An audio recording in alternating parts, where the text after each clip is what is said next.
Bueno, buenas tardes a todos. Alguna cara conocida veo, otra no. Para los que no me conocen, soy la doctora Cris Martínez, integro el Instituto de Derecho de Familia, doy clases en la UBA, amo el derecho de familia, creo que todos los que están acá.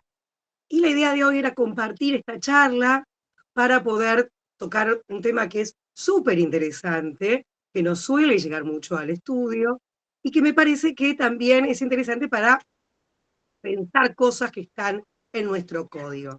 Cuando preparaba esta charla, conversaba con uno de mis sobrinos, que tiene unos 21 años, y le preguntaba, no, bueno, si vos te irías a vivir con una chica, ¿consultarías a un abogado antes? ¿Tomarías algún recaudo? No, no, eso pinta. Vemos si confluimos o no y vamos. ¿Por qué ustedes van a decir a la doctora se le dio por, lo hago muchas veces en la facultad preguntar esto, ¿no? ¿Qué recaudos tomo si voy a hacer una unión convivencial? Nosotros sabemos que nuestro código, el Código Civil, le decimos el nuevo Código Civil y Comercial, constitucionalizó los derechos de familia, digamos. ¿Por qué es tan importante esto? Porque le dio una regambre constitucional, porque incorporó un montón de tratados y demás que deben ser analizados a la luz de todo lo que tratemos, sino también porque desde hace tiempo los que hacemos familia hablamos de las familias. No tenemos ya una única forma de concebir a la familia. ¿Sí? Antiguamente la única familia que se concebía era aquella que nacía desde el matrimonio. Hoy tenemos muchas maneras de organizar una familia. Y la unión convivencial, podríamos decir, es otra forma, otra manera de organizar a la familia, una de las tantas. La familia elige cómo armarse, cómo organizarse y demás. Este derecho de las familias y este derecho del individuo a vivir en una familia y poder establecer sus pautas, hizo que una realidad que ya veníamos viviendo, el código la recetara. Recuerden que en el viejo código no teníamos escrito nada con relación a las uniones convivenciales. Este código sí lo que hizo fue plantear qué tipo de uniones convivenciales va a reconocer y va a pautar algunos requisitos que sí tiene que tener para hacer una unión convivencial. El director del Instituto de Derecho de Familia suele hacer la broma de si yo estoy conviviendo un año, 11 meses y 29 días, y no es año bisiesto, ¿eh? Entonces, tengo, no cumplí los 2 años. En los términos del código podríamos decir que no hay unión convivencial, porque la unión convivencial requiere de 2 años. Pero no solo eso, sino que si chequean, hoy vamos a hacer mucha relectura de cosas que ustedes capaz saben, el artículo 509, ¿qué nos dice? Fíjense que establece condiciones importantes. ¿Cuál va a ser convivencia? Si yo me voy a la casa de Alicia y me quedo 3 meses, ¿va a ser convivencia? No, no solo por el plazo, sino por un montón de otros requisitos que establece el código. ¿Y cuáles son esos? Bueno, ahí fíjense, dice, relación afectiva. Si tienes una relación afectiva, singular, es decir, hasta ahora, en nuestro código, tanto para el matrimonio como la unión convivencial, este planteo del poliamor no estaría regulado. ¿Sí? Es decir, es singular, no importa de qué sexo, pero seríamos uno y uno. ¿Sí? Pública y notoria, es decir, debe ser conocida por todos o debemos mostrarnos con todos de que esta relación es estable, además dice, permanente. Permanente. Si yo convivo con vos 3 meses, dejo de convivir, convivo otro mes, dejo de convivir, no se cumpliría este requisito de la permanencia de los 2 años. Si bien el código después aclara cuestiones con relación al trabajo, pero bueno, lo que dice es, compartan un proyecto de vida en común. Esto sí viene similar también del matrimonio. Tenemos que tener un proyecto de vida en común. Voy a hacer hincapié en esto, en esta concepción de familia y en este proyecto de vida en común, por otras cosas que vamos a ir viendo de la unión convivencial que no estaría en igualdad de situaciones que en el matrimonio. Entonces, recordemos esto del proyecto de vida en común y que tiene que ser estable. Estos requisitos son importantes. El plazo es importante. Si no se da, no estaríamos en esta unión convivencial que establece el código. Después establece otros requisitos, como nos pasa para casarnos. Tenemos requisitos. ¿Quiénes podrían ingresar a la unión convivencial? Ahí sigue el código analizando en el siguiente artículo. Tenemos que ser mayores de edad. ¿Sí? Después plantea, no estar unidos por vínculo de parentesco, en línea recta en todos los grados. No podemos. Ni colateral hasta el segundo grado. No podemos. No estar unidos a vínculo de parentesco por afinidad en línea recta. Muy bien. No tengan, este es el que a mí más me gusta porque es el que nos suele caer muy seguido en la oficina. No tenga impedimento de ligamen ni en esté registrada otra convivencia de manera simultánea. Si yo estoy casado, dejo el hogar conyugal y me voy a convivir, en principio no estaría cumpliendo esto, porque en realidad debería obtener el divorcio, ¿sí? Tener la aptitud nupcial, digamos, recuperarla, y unirme, y a partir de ahí estaría en condiciones de poder registrar la unión convivencial, o no estar en simultáneo en otra convivencia.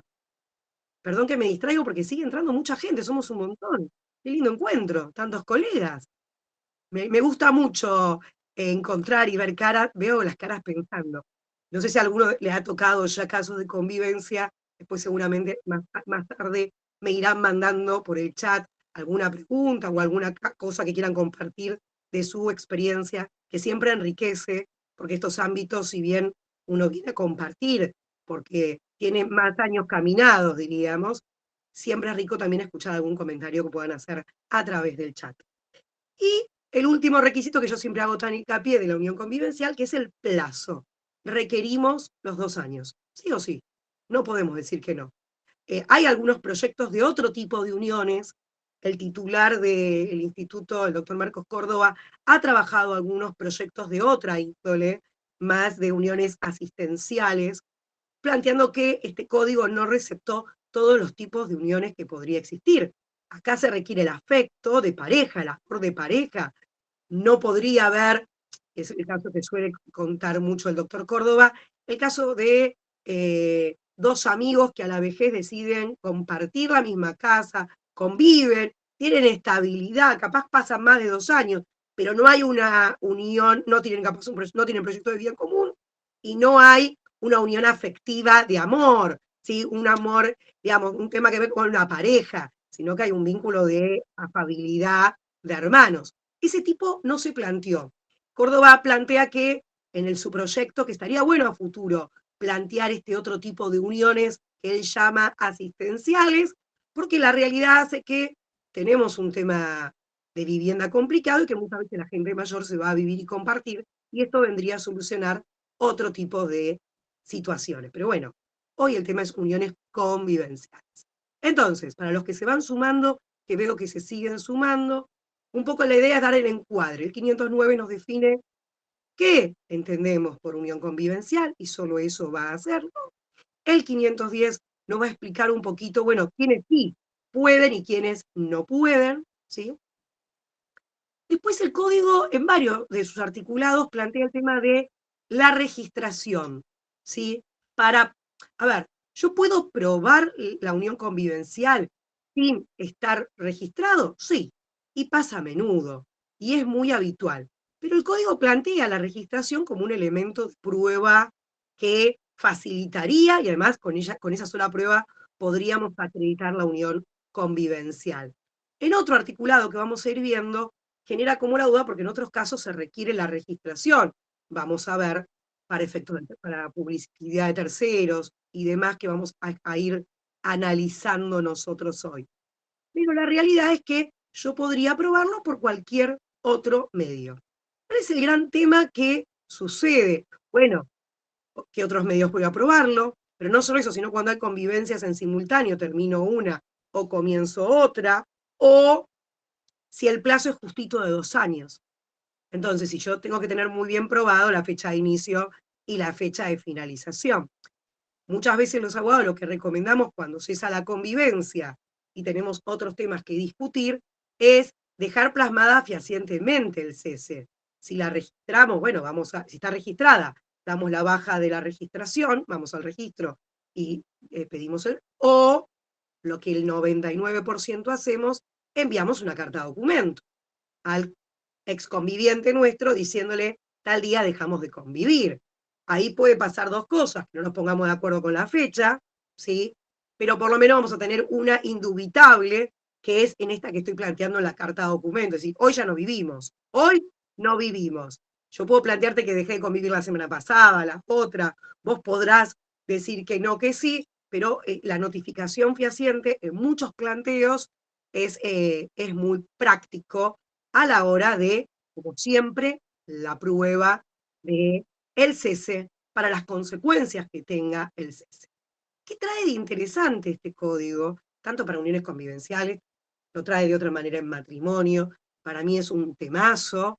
Hasta ahora solo me tocó hacer uno, así que después algunos después escríbame en el chat si hizo algún pacto de convivencia. ¿Qué es esto que yo charlaba cuando empezamos este encuentro? Que es, bueno, ¿cuántos de los que se van a convivir plantean cómo va a ser esa convivencia? ¿Qué va a pasar si terminamos? ¿Qué pasa si tenemos hijos? ¿Qué pasa?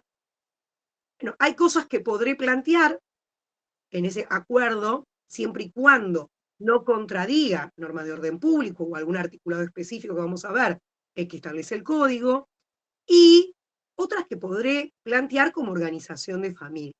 En lo personal, solo me tocó escribir un pacto de convivencia. Me pareció sumamente interesante porque era una pareja que estaba conviviendo hacía 6 meses y quería empezar a organizar, la chica había quedado embarazada, querían empezar a organizar, no creían en el matrimonio, no consideraban prudente casarse y querían organizarse con esta forma que es la unión convivencial, que nuestro código regula, y querían armarlo para futuro, sabiendo que tiene estos requisitos, ¿no? Que va a requerir 2 años. Pero también algo que me parece muy interesante, que también pasa cuando en la previa de los matrimonios, que tampoco se firman convenios previos, prever un montón de cosas que no es lo mismo. Y los abogados de familia lo sabemos, charlarlo, pensarlo, rumiarlo antes de que sucedan los eventos que no nos gustan, que separarnos, crisis. ¿Por qué? Porque cuando me llevo bien y me quiero con el otro, es más fácil consensuar, negociar, acordar. Estamos hablando de parejas sanas, ¿no? En vínculos sanos, siempre que no haya violencia. Ahí entraríamos, acá en el tema de uniones convivenciales va a regir la ley de violencia familiar de la misma forma. Pero digo, en vínculos sanos, poder acordar algunas cosas es interesante, sobre todo para el cese. Y también, no podemos negarlo, es una incumbencia interesante del abogado poder asesorar en el armado de estos pactos, ¿sí? Conociendo la normativa, conociendo qué no podemos dejar de lado, qué sí podemos dejar de lado. Fíjense que el 513 resalta la autonomía, es decir, las partes, en este caso los convivientes, pueden acordar un montón de cosas. Dice, este pacto debe ser hecho por escrito. Es decir, no, yo puedo tener acuerdos de pareja verbal si lo hacemos todos los días, pero la realidad que para que este pacto de convivencia sea válido, debe ser hecho por escrito, como bien lo dice el código. Y no puede dejar sin efecto lo dispuesto y nombra 4 artículos que vamos a ir trabajando. ¿Qué contenido tiene que tener el pacto? Esto que yo charlaba. Bueno, ¿cómo vamos a hacer cargos de los gastos del hogar? Dice, ¿no? Durante la vida en común. ¿Cómo lo vamos a pagar? Pensar eso, usualmente la pareja lo charla. Ahora, hay que animarse a escribirlo, ¿no? La atribución del hogar común en caso de ruptura. Ahora, cuando después lleguemos a analizar específicamente el tema de vivienda, van a ver que es un gran tema. Si yo logro acordar, bueno, mira, si convivimos 2 años y nos separamos, acordamos y podemos acordar, siempre que respetemos el mínimo que marca la ley, para arriba lo que consideremos, ¿sí? Por eso acá rige tanto la autonomía de los dos convivientes para poder acordar. aclara la división de los bienes obtenidos en el esfuerzo común. Esfuerzo común. Escuchen esta palabra que está muy buena, ¿eh? En caso de ruptura de la convivencia.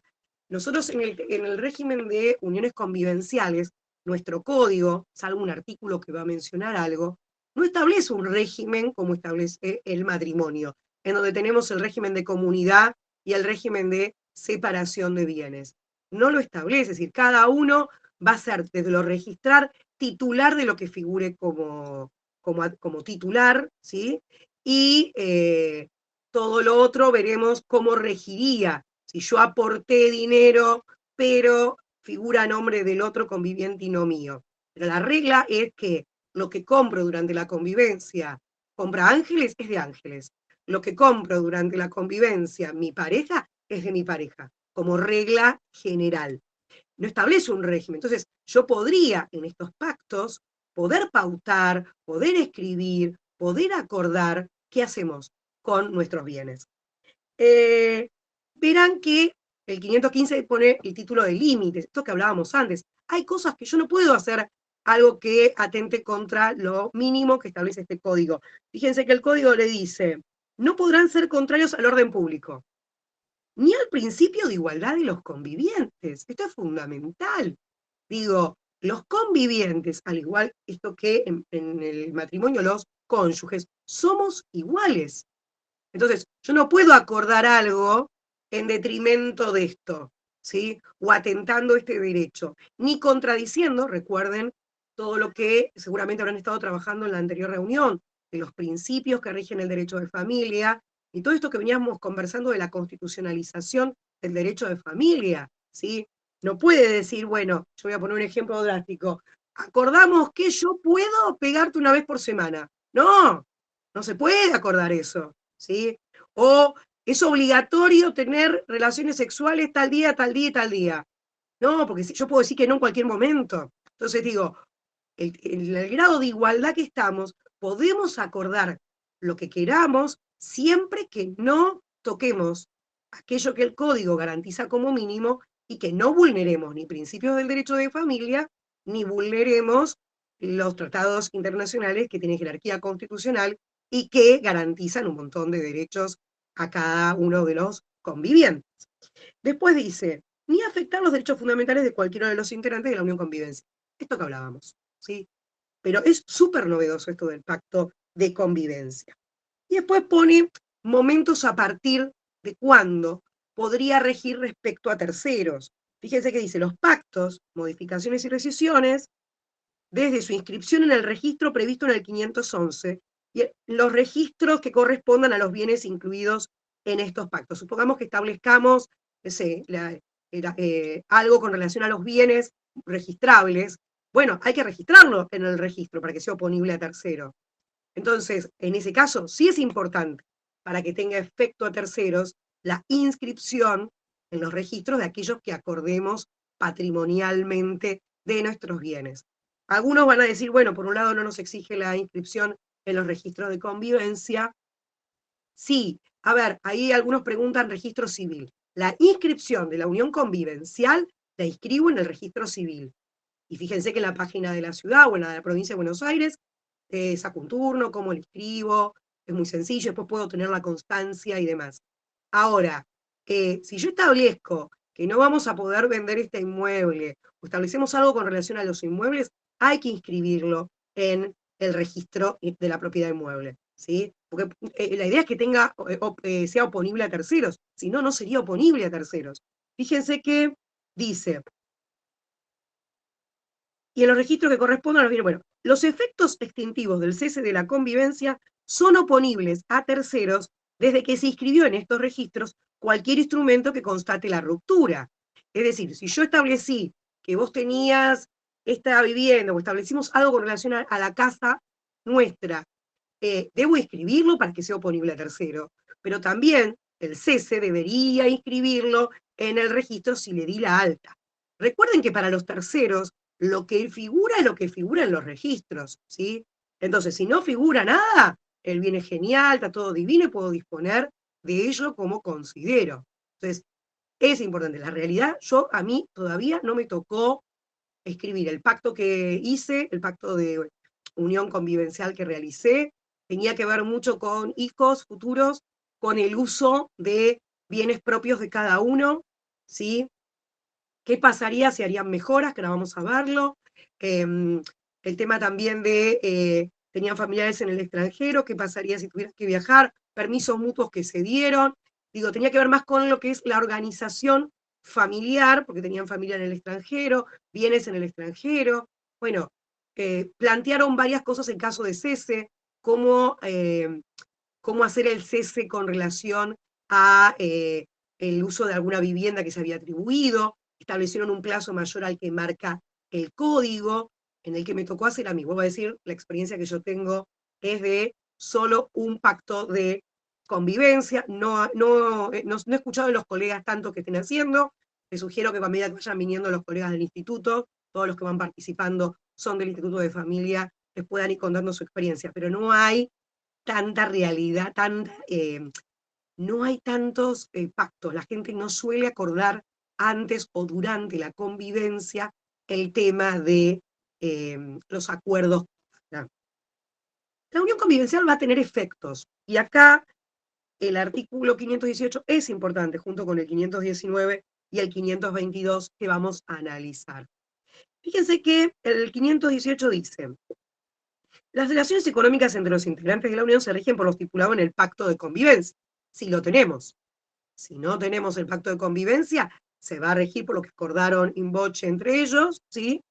Y ahí estoy viendo comentarios con efectos de unión convivencial, efectos hereditarios. Ya llegamos. Ya ahora vamos a llegar a eso. No se adelanten, ¿sí? En principio, para que no haya duda, el conviviente en el código no es un heredero legitimario, no tiene derecho a la legítima. No. Ahora después vamos a ver qué tengo, qué no tengo y todas las discusiones que está habiendo. Pero no se nos adelante, vamos paso a paso, porque le debes hacer como en el tren, ir parando por todas las estaciones para que pueda dejar yo un pincelazo. Piensen que de todos estos temas hay tratados escritos. En las próximas jornadas, mañana y pasado, están las Jornadas Nacionales de Derecho Civil en Pilar. Vamos a estar discutiendo de un montón de temas, y el tema de la unión convivencial está a full, tanto en familia, tanto en sucesiones, así que al que le interese, también le recomiendo entrar a la página de la jornada y bajar. Van a haber ponencias de muchos de los miembros del instituto, presentamos ponencias. Pero bueno, vamos paso a paso. ¿Por qué me interesa ir paso a paso y respetando el articulado? Primero porque sigo a mi maestro, el doctor Córdoba, si no me mata, es que tenemos los juzgados, tenemos que leer la ley, tenemos que conocer la ley. El gran defecto que se está notando en muchos colegas es que primero vamos a la jurisprudencia, o primero vamos a lo que dijo tal autor, la doctrina, lo central es la ley, hay que conocer la ley, y nuestro mayor desafío como abogado es saber a full la normativa. Les decía, fíjense que en el 518 dice: a falta de pacto, cada integrante de la Unión ejerce libremente las facultades de administración y disposición de los bienes de su titularidad. Es decir, lo que hablábamos antes. Si el bien está a mi nombre, yo puedo manejarlo. A veces en la práctica, ¿qué pasa? Yo tengo un auto, el auto es mío y convivo con alguien y se lo dejo usar, ¿sí? Pero la realidad es que el auto es mío, si somos convivientes, ¿sí? No cambia eso. Salvo que hubiéramos dicho, el día que cese la convivencia, te donaré o te dejaré el auto, o este auto vos lo pagaste con tal dinero y al terminar la convivencia haremos el cambio de titularidad. Supongamos que figurara en el pacto que pusimos, ¿sí? Entonces, al momento del cese, que vamos a ver cómo funciona, tendré un elemento probatorio de que tengo un derecho en ese bien, que en principio, al figurar en cabeza de uno de los convivientes, es de ese, no es de otro, ¿sí? Acá rige el derecho registral total. ¿Quién figura en el registro automotor? Ese es el titular, ¿sí?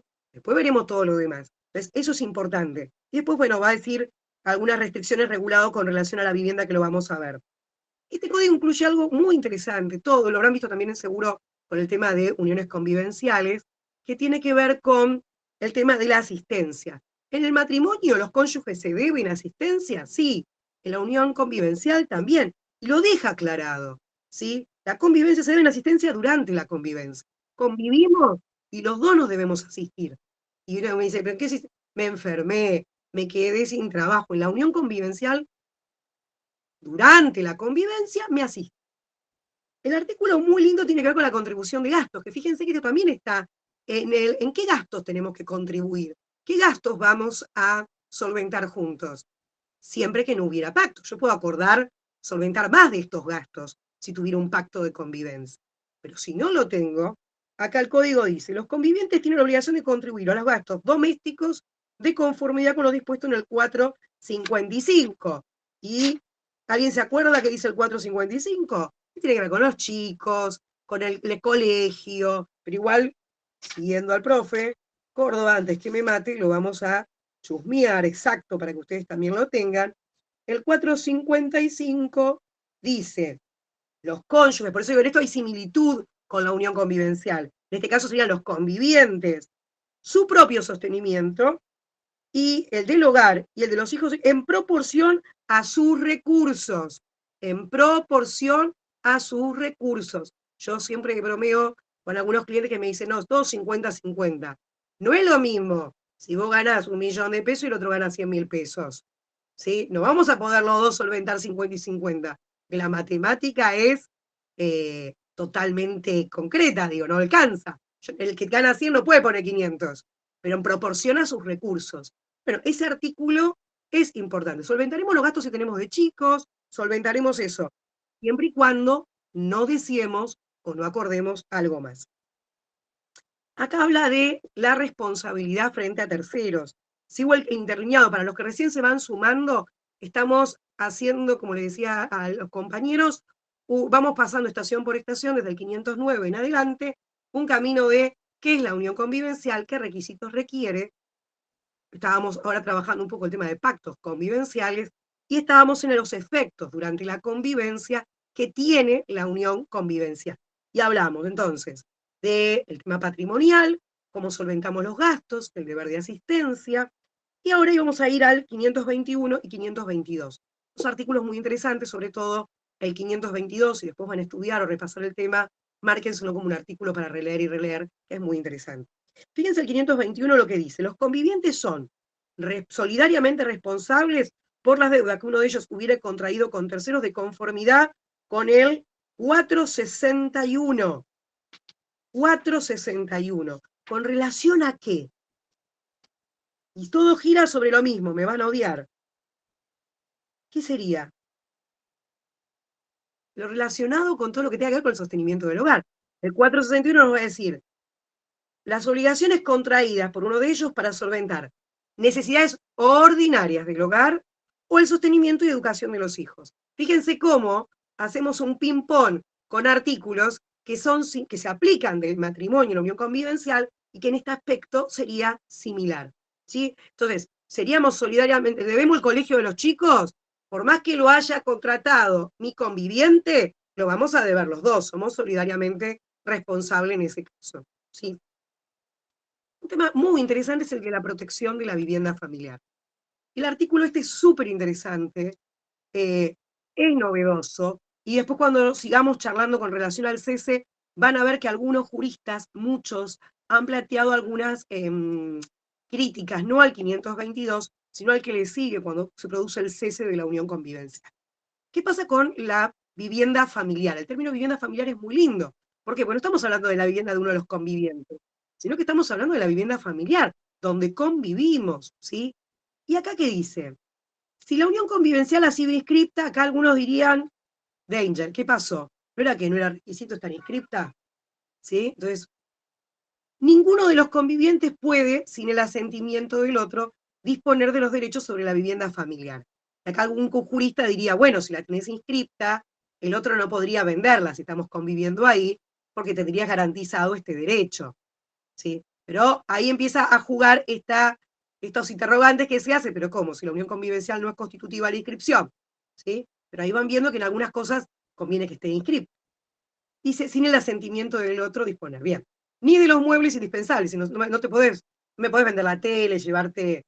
Muchas veces la gente cree que como lo compro es mío. Sí, pero si está dentro de la vivienda familiar, tiene esta protección que es importantísima. El juez puede autorizar la disposición del bien si es prescindible y el interés familiar no le resulta comprometido. Yo tuve un solo caso en una unión convivencial donde el valor de la propiedad era muy importante. Muy importante es 600.000, 700.000 dólares, muy importante. Entonces, uno de los cónyuges quería, uno de los convivientes, perdón, quería venderlo, porque la propiedad era de él, la quería vender, pero era el asiento de la vivienda, era donde estaba la vivienda familiar, vivían ahí. Entonces, que el otro conviviente no quería que vendiera esa casa. Bueno, una oposición, estaban antes del cese de la convivencia. Son esos pleitos que se dan antes del cese de la convivencia. Y se logró resolver en mediación, y donde lo que se logró trabajar en mediación es, bueno, a ver, con el valor de esa vivienda, ¿pueden adquirir otra vivienda para que viva la familia y garantizar? Sí. Él quería venderla y planteaba por el tema de algunas deudas que estaba teniendo a título personal y que el inmueble le permitía cancelar esto. Entonces, en la mediación lo que se planteaba era, mirá que si yo llego a un juez, el juez me va a dar el ok. ¿Por qué? Porque el valor del inmueble permitía comprar otro inmueble, garantizar la vivienda familiar, ¿sí? Y además poder saldar una deuda que eran personales de él, de antes de la convivencia, pero que con los intereses le podría a largo plazo traer problemas a él, a esta pareja. Y acordaron esto. Pero digo, está muy piola porque esto protege la casa familiar, ¿sí? Y después, si no media esta autorización, es decir, volvemos a esto, nos ponemos de acuerdo, no pasa nada, si no nos ponemos de acuerdo, uno podría pedir que no se venda esa vivienda, por ejemplo, no se disponga de ese bien que es la vivienda familiar, pero podemos pedir autorización judicial, o en el caso que yo les contaba, en mi experiencia, se logró acordar en mediación. En este caso sí, la unión convivencial estaba inscripta, ¿sí? Y entonces la idea era evitar conflictos. Y el cliente, no es un tema menor, era abogado, que conocía esta situación. No sé cuánta gente tiene tan claro que no debe disponer de la vivienda familiar, que no es un tema menor. Creo que si ustedes después, en los casos de sus clientes, consultan, yo creo que la gente tiene muy claro que si esto es mío, lo vendo, sin requerir de nada, porque en realidad es mi casa. Pero hay una protección que garantiza nuestro código a la vivienda familiar, y que es súper interesante. Después dice, bueno, si no me da autorización, el que no ha dado su asentimiento puede demandar la nulidad del acto, todo lo que ese quilombo generaría, no nos vamos a meter eso en hoy. Fíjese que el último párrafo sí me interesa. La vivienda familiar no puede ser ejecutada por deudas contraídas después de la inscripción de la unión convivencial, excepto que hayan sido contraídas por ambos convivientes o por uno de ellos con el asentimiento del otro. Y acá volvemos al ruido, ¿no? ¿Cómo? ¿No era que no requeríamos la inscripción, que no era constitutiva? Entonces, cuando uno empieza a analizar, si uno recomienda a veces, mirá, te da más tranquilidad que esté inscrita la unión convivencial para garantizar cuestiones del derecho de familia, sobre todo de la protección de la vivienda familiar, que no es un tema menor. Entonces, hasta ahora venimos bárbaro, decidimos convivir, supongamos pudimos haber hecho el pacto o no, veníamos bárbaro, y decidimos que termine esta relación, ¿sí? Y cuando termina esta relación, empezamos con problemas, ¿sí? ¿Cómo termina una convivencia? La manera más fácil es dejamos de convivir. Otra forma, que no es la más agradable, muere uno de los convivientes, ¿sí? Después el código empieza a detallar todo lo que nosotros sabemos. Puede haber acuerdo mutuo, puede haber decisión de uno solo, puede haber, lo peor que espero que no me pase, no me pasó nunca en matrimonio tampoco, alguien se me va en un barco, se hunde el barco y tengo que esperar el tiempo prudente para decretar la ausencia con presunción de fallecimiento. Creo que nunca me tocó un caso de eso, pero digo, ha habido casos de eso. Acá lo marca. Y después dice, por el cese de la convivencia mantenida, la interrupción de la convivencia no implica su cese, este es re importante, si obedece a motivos laborales. Supongamos que nosotros convivimos, eh, tenemos un proyecto de vida en común, y en este proyecto de vida en común, a alguno de los dos les sirve ir a trabajar un tiempo, un mes, 20 días a Córdoba. No cesa la convivencia por esa no convivencia ocasional, porque tiene que ver con algo laboral de uno de los convivientes. El código estuvo piola en plantearlo para evitar siempre puede pasar, ustedes saben, los abogados buscamos el vericueto dependiendo de qué lado estamos, estuvo bueno que esto se fijara. Por eso exactamente dice, por el cese de la convivencia mantenida, dejamos de convivir, cesa, salvo la interrupción no implique por motivos laborales, siempre que permanezca la voluntad de vida en común. Acá siempre lo central es el proyecto de vida en común. Algo que sí es importante es que recuerdan que en el matrimonio yo puedo directamente no vivir nunca y de vez en cuando dormir. No requiero la convivencia, requiero el proyecto de vida en común, pero debo cumplir otros requisitos, debo estar casado, cumplir con suscribir ese contrato matrimonial. Acá es fundamental la convivencia. Por eso el código hace tanto hincapié en qué caso cesa. ¿Qué puede pasar? Cesa porque nos casamos, dejamos de ser convivientes, pasamos a ser cónyuges. Y nos regirá, dependiendo de lo que hayamos elegido, el régimen y demás que tomemos. Por lo cual, ahí cesaría la convivencia. Pues cuando uno, en ese caso, cuando haya divorcio, ahí empezarán a jugar un montón de otras cosas con relación a los bienes. Pero en ese artículo está muy bueno. Y aparece en el código, al igual que está en matrimonios, una terminología y un instituto muy interesante. Para mí en lo personal, la jurisprudencia no está acompañando, que es el de la compensación económica. La compensación económica también aparece para la unión convivencia. Y vamos a leer un pedacito y les voy a contar un par de anécdotas para que vean que es tan lindo. Dice, cesada la convivencia, el conviviente que sufre, en ese aspecto es muy similar, un desequilibrio manifiesto, que significa un empeoramiento de su situación con causa adecuada en la convivencia y su ruptura, tiene derecho a una compensación. Los casos más comunes que uno está teniendo es cuando alguno de los dos decidió dedicarse exclusivamente a la familia, a los cuidados de los chicos, no trabajó o dejó de trabajar, digamos, que la causa, ¿sí? El nexo de mi empeoramiento de mi situación económica al cesar la convivencia sea la convivencia, no otro motivo, ¿sí? La jurisprudencia está siendo muy complicada, no sé si la estuvieron leyendo, tanto en matrimonios como en uniones convivenciales. Prospera todo, sí, prosperan un montón. Ahora vamos a charlar de algunos temas, pero el gran problema que estamos teniendo es que cuando ustedes tienen un cliente y quieren reclamar la compensación, nos encontramos con algunos temas que no son menores. Uno es el plazo de caducidad. Digamos, cesada la convivencia tengo 6 meses, igual que en el matrimonio. Si bien con la mirada de género ha habido planteos y han prosperado, no son todos, en algunos casos, en el caso puntual, tiene que darse todas las condiciones, ha prosperado, o algunos colegas que están intentando plantear la inconstitucionalidad del plazo. A mí el plazo me genera muchas alertas. El otro día conversaba con un colega que me decía, no quiero imaginarme, espero que no suceda, díganme que no va a pasar, pero supongamos que el proyecto que hay, que los abogados de bien y los abogados litigantes estamos en contra del divorcio administrativo, prospere y que un ciudadano vaya sin asesoramiento letrado, lo cual es gravísimo, a divorciarse y no ante un juez, sino que lo haga ante un ente administrativo. El proyecto dice sin hijos, todo, seguramente lo verán, lo charlarán con la próxima vez, ¿no? Sin problema, todo, te lo venden como que es maravilloso, porque el mal de los problemas para algunos somos los abogados. Y los abogados venimos a garantizar derechos, a informarle derechos al cliente, a abogar por lo mejor que le sucede en su caso concreto.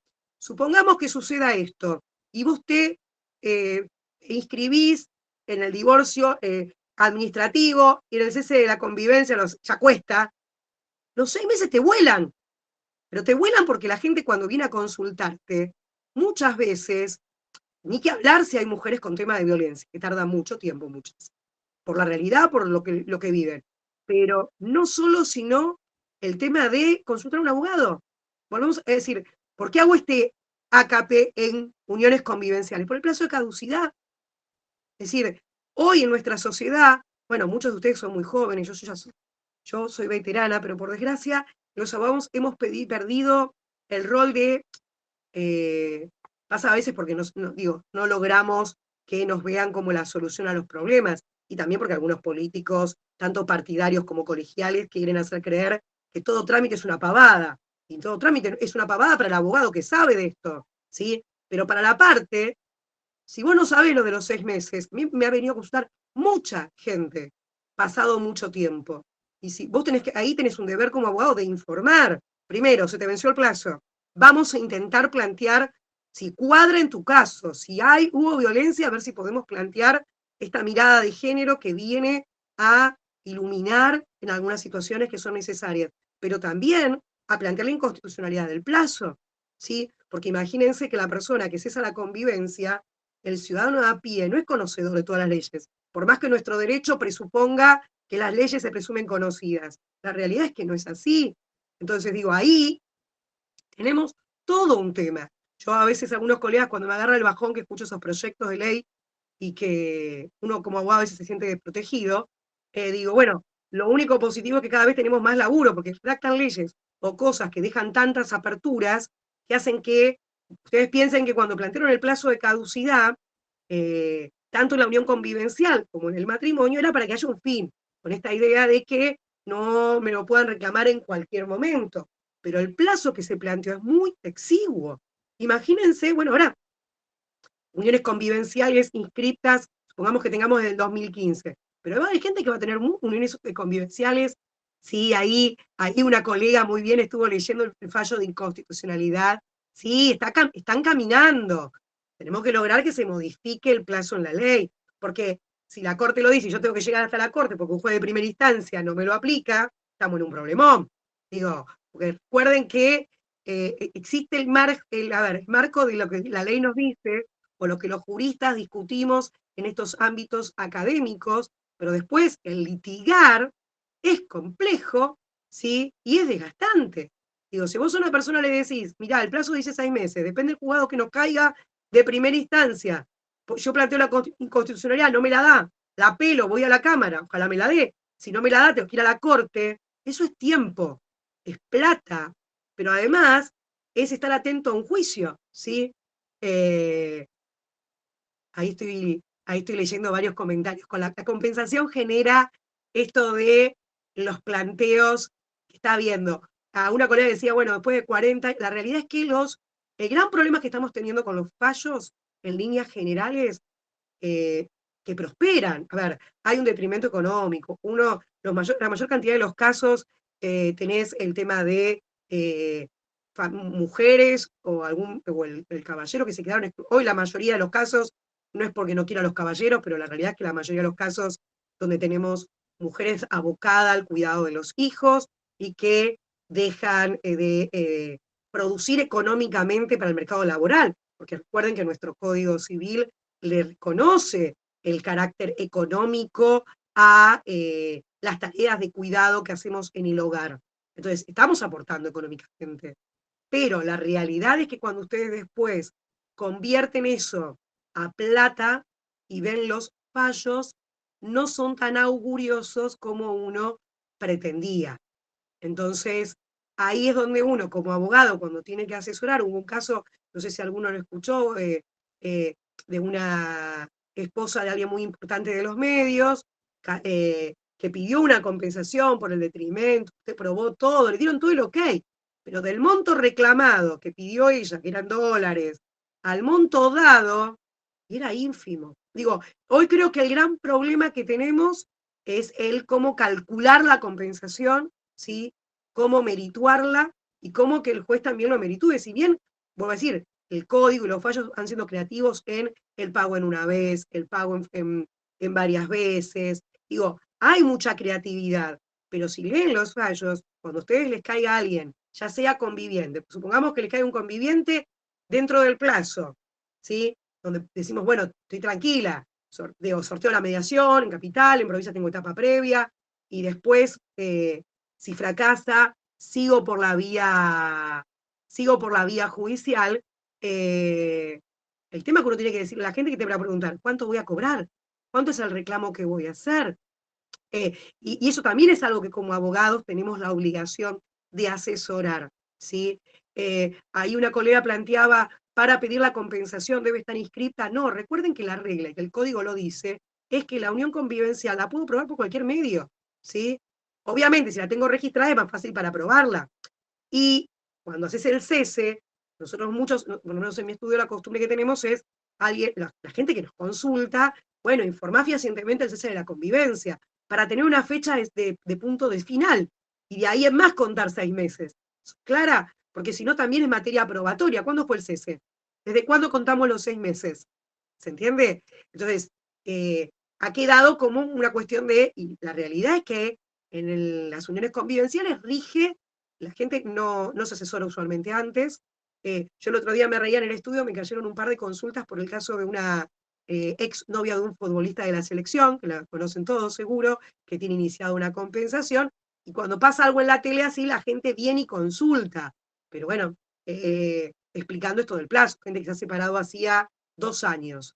Bueno, hay un plazo para plantearlo. Y así, por más que uno quiera plantear la inconstitucionalidad, bueno, no es, digo, habrá que tener elementos para plantear si hubo violencia, si hubo cuestión de género, qué pasó, digo, no es tan pragmático.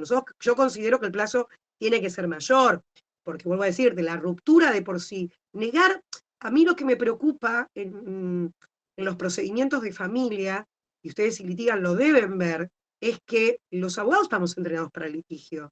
Para la gente es su vida, es su ex. Hay bronca, hay emociones, por más que los mandemos a terapia, que la terapia los ayude. Digo, como abogados acompañamos y sostenemos eso. Y muchas veces, a mí me ha pasado, de gente decirle, che, mirá, metamos ahora que estás en tiempo, podemos meter la competencia. Y hay gente que dice, yo no quiero, no me quiero enfrentar, no lo quiero volver a ver. ¿Se entiende? Y mucha gente no da poder. Entonces digo, también eso complica el planteamiento. Entonces, hoy la realidad es que la unión convivencial a mucha gente le generó más, más expectativas de las que en realidad sucede. Digo, muchos esperaban que en este código hubiera escrito algo más. Mucha gente te viene cuando fallece el conviviente y te plantea, murió mi conviviente, ¿qué me toca?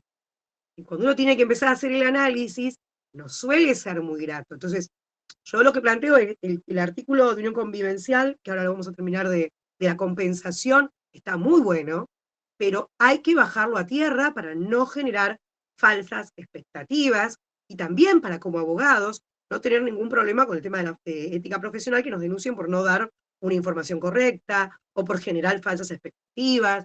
Digo, yo tengo que informarle a alguien, mirá, los fallos, si voy a iniciar este año, miro los fallos de este año, qué montos dieron, en base a qué probanzas, e informar al cliente, mirá, gente que logró probar esto, esto y esto, dieron tantos montos, ¿sí?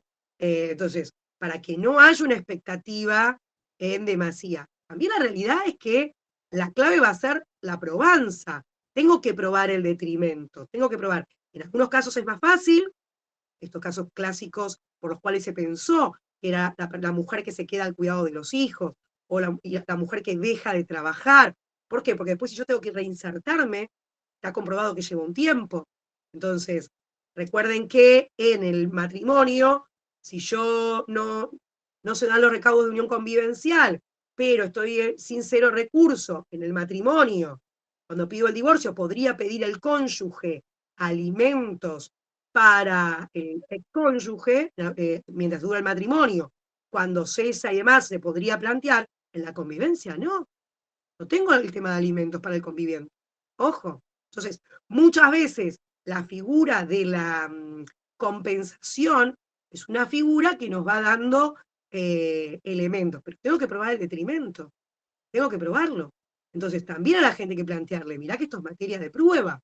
También muchos colegas meten la compensación, y ahora lo vamos a ver después cuando veamos el tema de bienes y demás, para las cuestiones de qué pasa si te quedás vos con un bien que pusimos plata los dos. Ahora vamos a analizarlo. Algunos colegas, entre todas las figuras que meten, hay un montón de figuras, meten esto de la compensación. Pero la realidad es que la compensación económica surgió para esto, para el detrimento. Muchos creemos que tendría que estar mejor, más detallada algunas cosas para darle más pauta al juzgador a la hora de fijar el cuánto. Si no, el cuánto es muy discrecional. Y vuelvo a decirle, si ahí veo que varios colegas leyeron fallos, los fallos no son muy alentadores de, supongamos que tengo suerte y el juez de primera instancia me dice que sí, hay que elaborarlo el proceso, hay que probarlo, hay que ganarlo. Y si me dice que no, hay que apelarlo. Entonces, los montos, en mi estudio tuvimos algunos montos en dólares que se fijaron, que tenía que ver con lo que se logró probar, pero en otros te lo fijan en pesos, actualizable, con interés, todo lo que vos quieras. Pero en plata, el esfuerzo de la acción judicial. Hay que informar a la gente lo que eso significa. Sí, siguen escribiendo muchos colegas, sí, hay fallos de planteamiento, hay algunos fallos que plantean que el plazo de caducidad es exiguo, pero volvemos a esto. Nosotros como abogados, a la gente, ¿qué le tenemos que decir? Hoy la ley dice 6 meses, ¿sí? Si yo voy a iniciar y voy a plantear el plazo de inconstitucionalidad, o voy a plantear una perspectiva de género y demás, bueno, tengo que informárselo al cliente. Corres el riesgo de que no salga favorable, ¿sí? Hay que informar, pero sí, sí, sí, y además vuelvo a decirle, no solo se está discutiendo y está habiendo muchos planteos del plazo por inconstitucionalidad o en los casos que hay violencia con el tema de la perspectiva de género, ¿sí? Eh, sí, también se está discutiendo en los ámbitos académicos, porque recuerden que si una ley empieza a tener tantas discusiones, un artículo, con el tema del plazo de caducidad, piensen que ni bien salió, hubo un caso de creo que lo había comentado Úrsula Barcesat en un curso, en donde una persona había sufrido violencia, tenía una acción de violencia larguísima, bueno, con restricción del hogar, un montón de todo lo que se hace para proteger a, a la mujer, y cuando estaba en condiciones psicológicas y demás para iniciar, le planteaban el plazo de caducidad. Entonces digo, en ese caso la prueba estaba en el expediente contiguo y la mirada de género del juez que la planteó era lógica, razonable y acorde al caso. Pero, vuelvo a decir, en otros casos no es tan evidente o no es tan palmario y no es tan fácil la probanza. Entonces, lo ideal que sería que se cambiara el artículo y que pusiera un plazo, se modificara ese artículo y se pusiera un plazo mayor para dar certeza. Digo, nuestra legislación, nuestra ley debe dar certeza. También para que nosotros como abogados, cuando asesoremos, podamos dar certeza. Eh, la realidad es que vos hoy tenés la ley, el fallo, mañana te cambia el juez, o te cambia la Cámara, o cambia la composición de la Corte. Digo, entonces uno cuando informa, yo tengo la postura, por lo menos cuando traen un caso hoy de bueno, leo los fallos de estos últimos 2 meses, que salió de primera instancia a Cámara, hoy tengo uno de Corte de hace un tiempo, un abuso, pero digo, para poder darle un cuadro de situación a mi cliente, de qué planteo va a salir, y si quiere ir por ello, digo, pero la realidad es que la ley da que da certeza. Y uno a la gente no le puede decir, mira, si te sale cae en la sala A, va a pasar esto. Si cae en la sala B, si no tenemos que ir a la corte. Uno lo informa, pero lo lógico es que estuviera la modificación y que el plazo sea mayor. Todavía eso no estamos y es materia de labor. También hay una realidad que yo a muchos colegas los insto, que a mí me ha resultado, es trabajarlo en la mediación.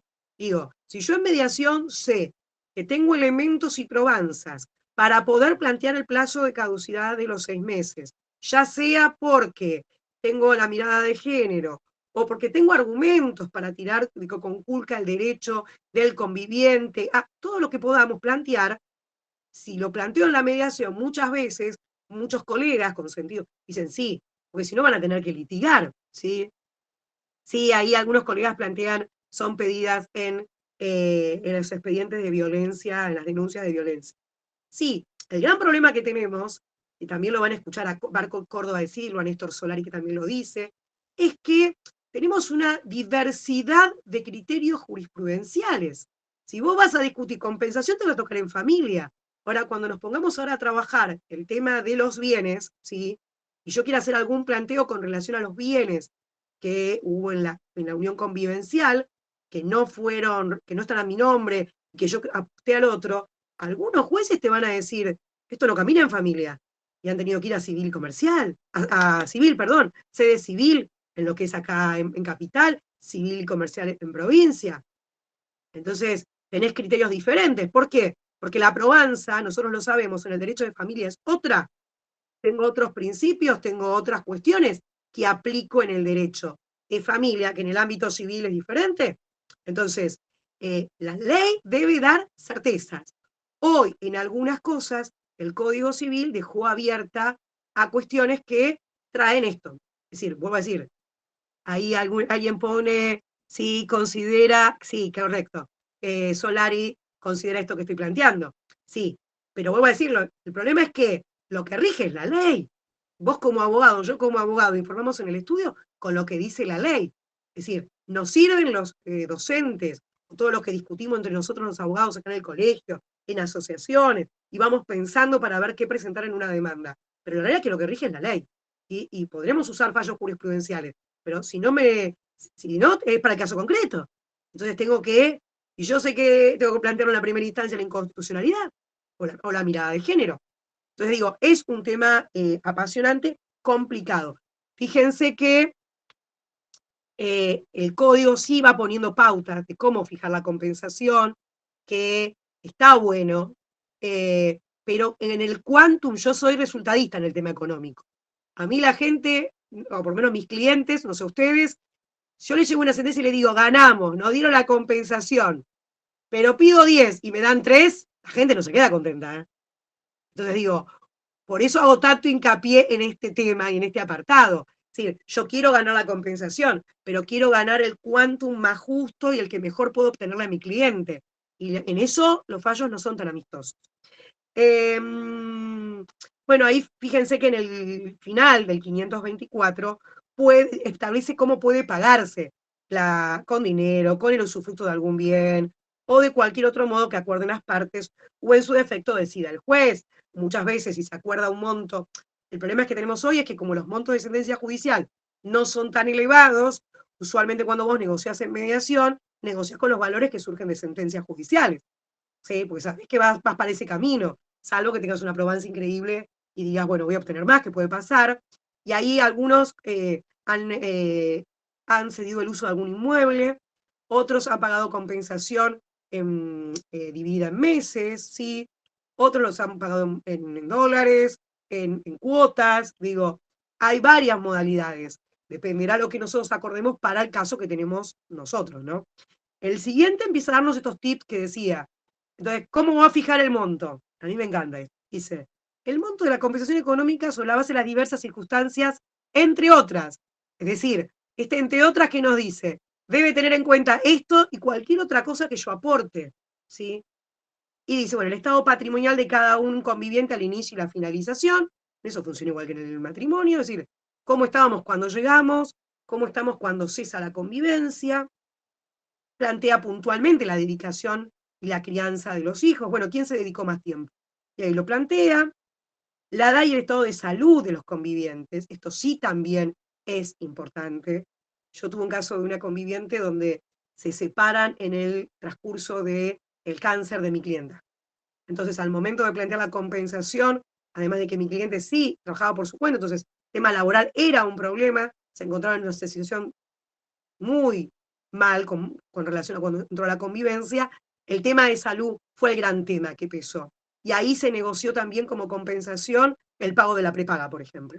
¿Sí? Que el señor iba a pasar a pagar la prepaga por un largo tiempo, porque imagínense que una persona con cáncer cambiaba de prepaga, mi cliente no contaba con los recursos para pagarlo, se acordó el pago de la prepaga y se acordó otras cosas. Pero digo, el tema de salud no es un tema menor.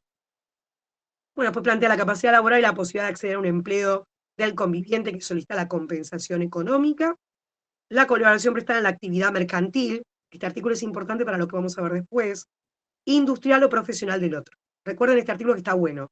El 525, anteúltimo inciso, el E. La colaboración prestada a las actividades mercantiles, industriales o profesionales del otro conviviente. A la hora de la compensación es un tema que se va a tener en cuenta, ¿sí? Y, bueno, la atribución de la vivienda familiar. Después, y ahí plantea el plazo de los 6 meses. Díganme con deditos si voy bien, voy muy rápido, porque yo soy de hablar rápido. ¿Vamos bien? Bueno, ay, qué lindo, muchos deditos que vamos bien. Entonces. ¿Qué pasa cuando cesa también la convivencia? Bueno, la vivienda familiar que hacemos suele ser el gran tema. Y el código lo toma, pero ahí vamos a ver algunas cositas que están buenas y otras que no están buenas. Fíjense, el 526 dice, el uso del inmueble que fue sede de la unión convivencial puede ser atribuido a alguno de los convivientes en los siguientes supuestos. A. Si tiene a su cargo el cuidado de los hijos menores o discapacidad, no me voy a detener en esto ya era antes de que se hiciera la reforma, esto también está en el tema del cónyuge, esto es así, no, viene de, si no lo hubieran escrito ya se estaba dando en la práctica, pero está bueno que figure escrito. El B, fíjense lo que dice el B, si acredita la extrema necesidad de una vivienda y la imposibilidad de procurársela en forma inmediata. Hago hincapié en extrema necesidad de una vivienda y la imposibilidad de procurarse otra. ¿Por qué? Esperen que quiero ver si no me acuerdo, creo que es el 440 y pico, 443. Si ustedes van al de matrimonio, atribución del uso de la vivienda. Uno de los convivientes uno de los cónyuges puede pedir la atribución de la vivienda, sea el inmueble propio de cualquiera de los cónyuges o ganancial, pone lo de los hijos y pone la persona que esté en situación económica más desventajosa para proveerse de una vivienda por sus propios medios. ¿Es igual? No. Entonces, algunos doctrinarios dicen, bueno, el legislador quiso diferenciar la atribución de la vivienda con relación a si es matrimonio y con relación a si es unión convivencial. Otros consideramos que son familia, estamos hablando de la vivienda familiar, que debería ser similar e igual. ¿Por qué a uno le pedimos un poco más la extrema necesidad? Acá, en el matrimonio, no requiero tanto. No requiero tanto. 443. Dice, más desventajosa. Estoy peor que antes. Ojo con esto, que muchos colegas están planteando, no, a ver, pero la realidad es que es esa. Es complicada la atribución, digamos, de la vivienda. No, en muchos casos se da, sobre todo cuando hay chicos, no hay inconveniente. El otro tema que también se discute de la atribución de la vivienda sigue con el plazo de atribución.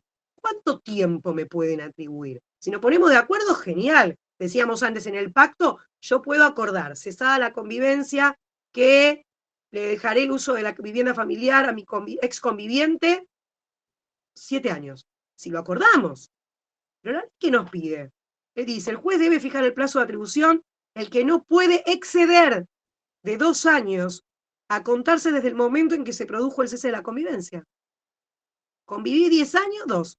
Conviví 20, 2. Conviví, volvemos a esto, a la ley.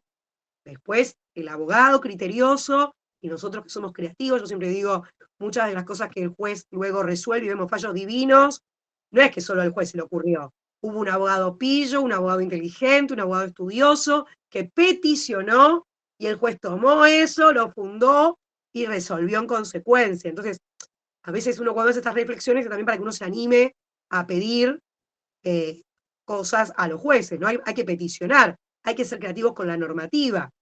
Y después plantea también esto de que la parte interesada, supongamos que yo te atribuyo mi propiedad, el uso de la vivienda que era familiar, pero de mi propiedad, podría pedir, dice, una renta compensatoria por el uso del inmueble a favor del conviviente a quien no se atribuye la vivienda. Yo me quedé sin casa, quedé sin nada, a vos se te atribuyó la vivienda, bueno, yo podría, pero volvemos a esto, hay que analizar el caso concreto.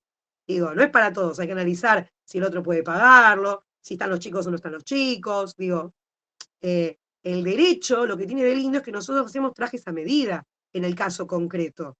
La ley nos da el marco general, con normas que son de orden público y que hay que aplicar, pero digo, hay que aplicarlo en el caso concreto.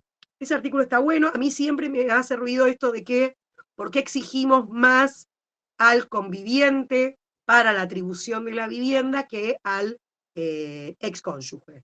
Van a escuchar a varios juristas, hay alguien nombró a Solari también en el chat, Solari lo plantea así textualmente. Solari se enoja cuando escucha que se plantea esto, porque dice, ¿por qué creamos categorías de familias? Y las familias, es verdad, son todas las familias iguales. Y yo tengo la libertad, la autonomía de poder elegir mi organización familiar, sea casándome o en la unión convivencial. y algunos derechos, algunos también van a fundar esto para el tema luego de la herencia, pero digo, en el tema de la vivienda, que no tiene que ver con un tema sucesorio, debo garantizar, a ver, es un derecho constitucional, dirían muchos juristas. Entonces tendría que poder garantizarse con menores requisitos. La ley dice esto, ¿sí? Y en esto nos vamos a quedar. Y después está el tema, bueno, atribución en caso de muerte, el plazo también nos va a jugar si el conviviente fallece, fíjense que dice el 527. El conviviente supiere que carece de vivienda propia habitable o de bienes suficientes que aseguren el acceso a esta, puede invocar el derecho real de habitación gratuito por un plazo máximo de 2 años sobre el inmueble de propiedad del causante, que constituyó el último domicilio y que a la apertura del sucesorio no se encontraba en condominio con otra persona. Ojo, si esa propiedad estaba en condominio, ya no puedo pedirlo. Ojo con eso. Y después vamos a ir al artículo que es el que nos va a traer, y creo que nos va a llevar gran parte del tiempo que nos queda, que tiene que ver qué pasa con los bienes. ¿Sí? Y nos vamos a abocar. Lo que yo voy a hacer en este rato es, vamos a analizar un artículo, traje un fallo largo, un fallo cortito que quiero que analicemos para pensar qué sucede con esto. El 528 pone qué hacemos con los bienes, cómo distribuimos los bienes, cómo los vamos a distribuir. Y dice esto, arranca con la palabra mágica, a falta de pacto. Con lo cual, hoy a todos los colegas les recomiendo en Instagram, en donde hagan publicidad como corresponde, recomendar, asesorate, hace un pacto. Si sos conviviente, hace un pacto y te evitás un montón de líos. ¿Sí? Bien. Dice, si no hay pacto, los bienes adquiridos durante la convivencia se mantienen en el patrimonio al que ingresaron. Es decir, lo que decíamos cuando arrancamos este encuentro. Si el bien está a mi nombre, Ángeles, el bien es mío. Entré con el bien a mi nombre, lo compré en el medio de la convivencia, el bien es mío. En principio rige esa regla real, sin perjuicio, y acá ponen cosas muy interesantes, de la aplicación de los principios generales relativos al enriquecimiento sin causa, la interposición de personas y otros que puedan corresponder. A ver, les cuento un casito muy interesante, después voy a contarles un fallo, pero este es un caso muy interesante, que es que un cliente convive con su pareja, mi cliente tiene la caja de seguridad a su nombre, conviviente. Su pareja, ¿qué hace? Dice, che, estamos en el marco de, ¿qué decíamos? De familia, de vínculos familiares, de confianza. Digo, uno no está con el conviviente pensando, voy a tener que dejar prueba de todo. ¿Cómo documento esto? Sí, capaz algún abogado se le ocurriría. Pero la realidad es que en el marco de la confianza, de la afabilidad, de la construcción del proyecto en común, de garantizar el patrimonio que muchas veces se considera común, la conviviente le da el dinero y le dice, guardámelo en tu caja de seguridad, así estamos más tranquilos. ¿Sí? Y el titular de la caja de seguridad se muere y tiene 2 hijos. ¿Con qué nos encontramos ahí? Los hijos van a decir, lo que está en la caja de seguridad es de mi viejo, no es tuyo. Probame que esa plata es tuya. Y ahí va a haber, como yo siempre digo, supongamos que yo vendí una propiedad y tengo cómo acreditar y él no tenía cómo acreditar, bueno, basándome en enriquecimientos y causa, diré, bueno, pará, esa plata que está ahí es mía porque yo vendí hace 2 días o vendí el mes pasado, la propiedad valía tanto en la misma suma que está en la cuenta, en la caja de seguridad, pero será materia de prueba, si no, rige la titularidad, ¿sí? Igual que, ¿qué pasa? Algunos dirían, bueno, ¿qué pasa con las mejoras que hacemos? Nos vamos a vivir a la casa de uno de los convivientes, tiramos abajo un piso, hacemos otra cosa. En principio la regla es, ¿a quién le pertenecen las mejoras? Al titular registral. Yo tendré que probar en qué contribuí, en qué aporté, ¿sí? Pero es materia de prueba. Es verdad que ahora también está habiendo, no con tanta fuerza, algunos fallos que también ponen acá la mirada de género, ¿sí? ¿Por qué? Porque muchas veces la mujer capaz vende algo, aporta, digo, y el que también quién tenía el dominio económico, quién era el que ordenaba la economía, Digo, está empezando a ver, pero la regla es esta, y es lo que establece el código. Esperen que les quiero mostrar un fallito, que está muy bueno. Hay miles. Van a encontrar una cantidad impresionante con criterios de distinto tipo. Quiero ver si se ve este, a ver si puedo mostrárselos. Por el tema que planteaba al principio de, bueno, supongamos que no nos pusimos de acuerdo y tengo que iniciar la acción del tema de los bienes. Y acá empieza el gran problema. Algunos colegas lo han planteado por la sociedad de hecho, otros han ido por el lado del condominio, otros han ido por el enriquecimiento sin causa, ¿sí? O ahí me está escribiendo algo de un caso complicado. Ahora cuento esto y después leo algunos mensajes al final, así puedo responder más dudas. La realidad es que la materia de la prueba es lo central, decíamos. En el ámbito del derecho de familia, tenemos la confianza, el vínculo familiar, es donde debería prosperar esto. Pero la realidad es que en muchos casos han prosperado o han le han declarado la incompetencia en juzgados de familia y han tenido que ir a fueros civiles. Y en un fallito, que después si quieren se lo mando a institutos para que se lo pasen, le leo textual lo que dice: alegar y probar la existencia. En este caso el colega fue, somos una sociedad de hecho, vivimos, aportamos, contribuimos, que figure a nombre de uno, el cual le dice, no es una cuestión menor.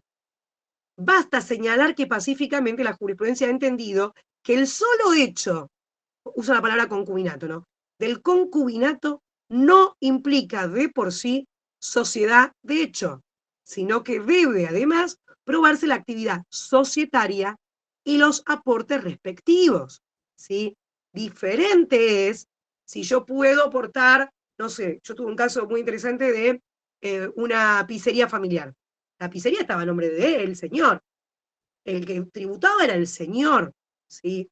Ahora, la que cumplía horario, abría el negocio, recibía a los proveedores, estaba todos los días trabajando, pero no está inscrita a nada, no figura ni como empleada, digo, daba órdenes a los empleados. Digo, en ese caso, ella va a poder probar que tuvo injerencia en el ámbito del negocio familiar, sí, pero lo va a tener que probar. Pero la realidad es que tuvo injerencia.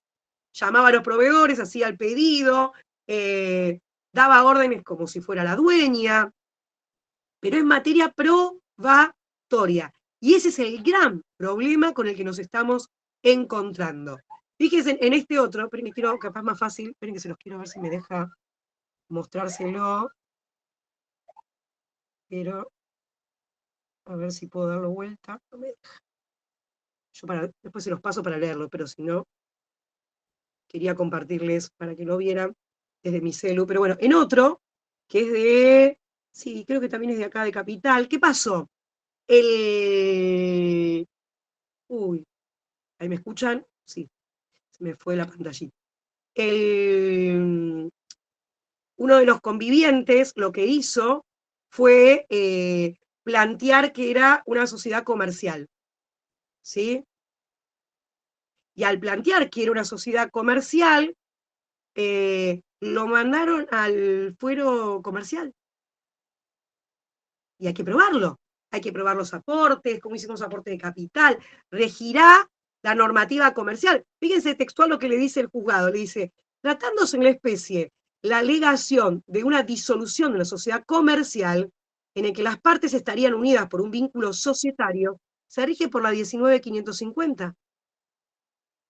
Entonces, no es un tema menor el tema probatorio, no es un tema menor. Y me parece que ahí sí tenemos que estar súper atentos los abogados, y por eso muchos plantean la importancia de hacer el tema, de discutir el tema en el ámbito de familia. Hay un caso muy interesante, que este es de Sociedad de Hecho, este que fue de acá, de la Cámara Civil, en donde compran un terreno. Y cuando compran el terreno, al comprar el terreno, ¿qué pasa? Uno de los convivientes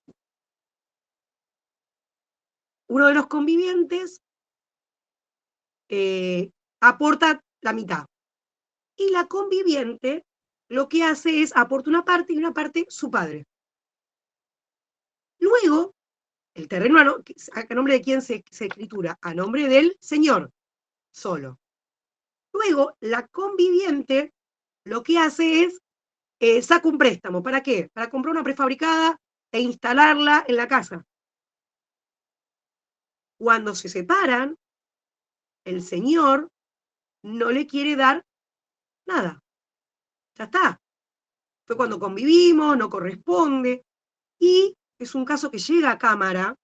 En primera instancia le dan la razón de que debe abonarle una diferencia de dinero, basado en el que usa enriquecimiento sin causa. ¿Por qué? Porque el aporte que hicimos, vos recibiste algo que no pagaste el total. Tuviste un enriquecimiento sin causa. Y basado en ese enriquecimiento sin causa, la justicia le da la razón.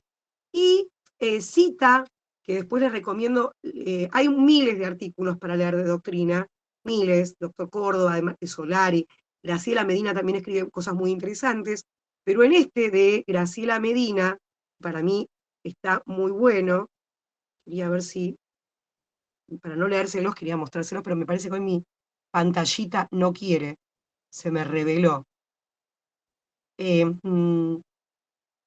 Lo que plantea Graciela Medina hace esta distinción, que está piola.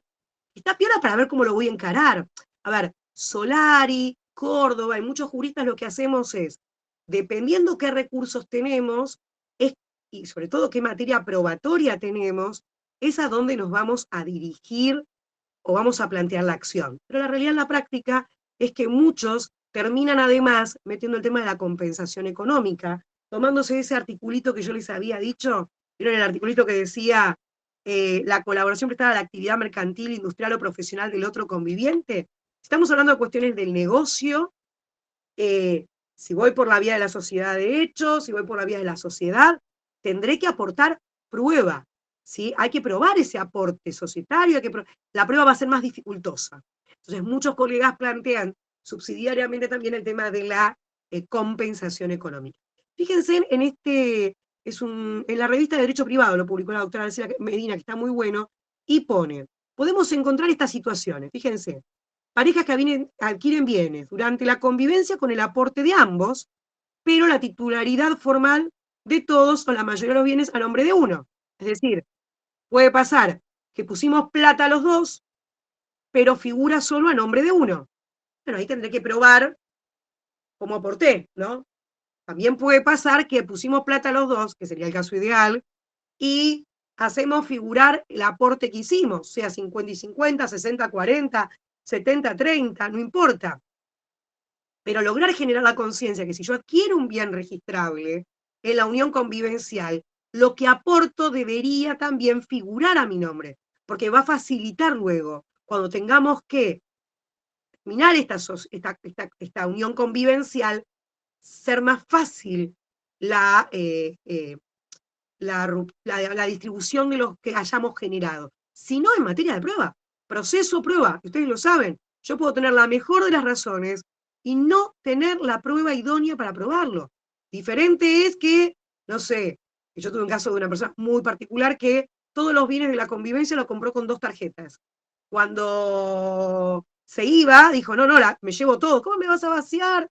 Digamos, bueno, pero vos tenés otro departamento amoblado, que lo tenés alquilado, y él dijo, tengo como probar que todas esas cosas son mías. Tengo la tarjeta de crédito de cuando empezamos la convivencia. Pero ¿cuántos casos tenemos así? ¿Cuántos casos tenés que tenés todo documentado? Es muy difícil.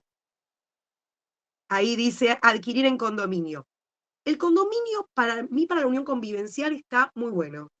Para el matrimonio depende. Depende si estoy bajo el régimen de ganancialidad o si estoy bajo el régimen de separación de bienes. Ahí depende.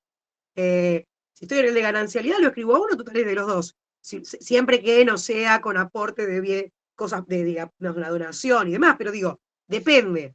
Yo no soy de decir que mi saco le va a todo el mundo. Yo lo que trato de analizar, y es mi sugerencia, y mi compartir en esta experiencia, traten de evaluar el caso concreto de qué saco le queda, si hay que achicarlo o ajustarlo.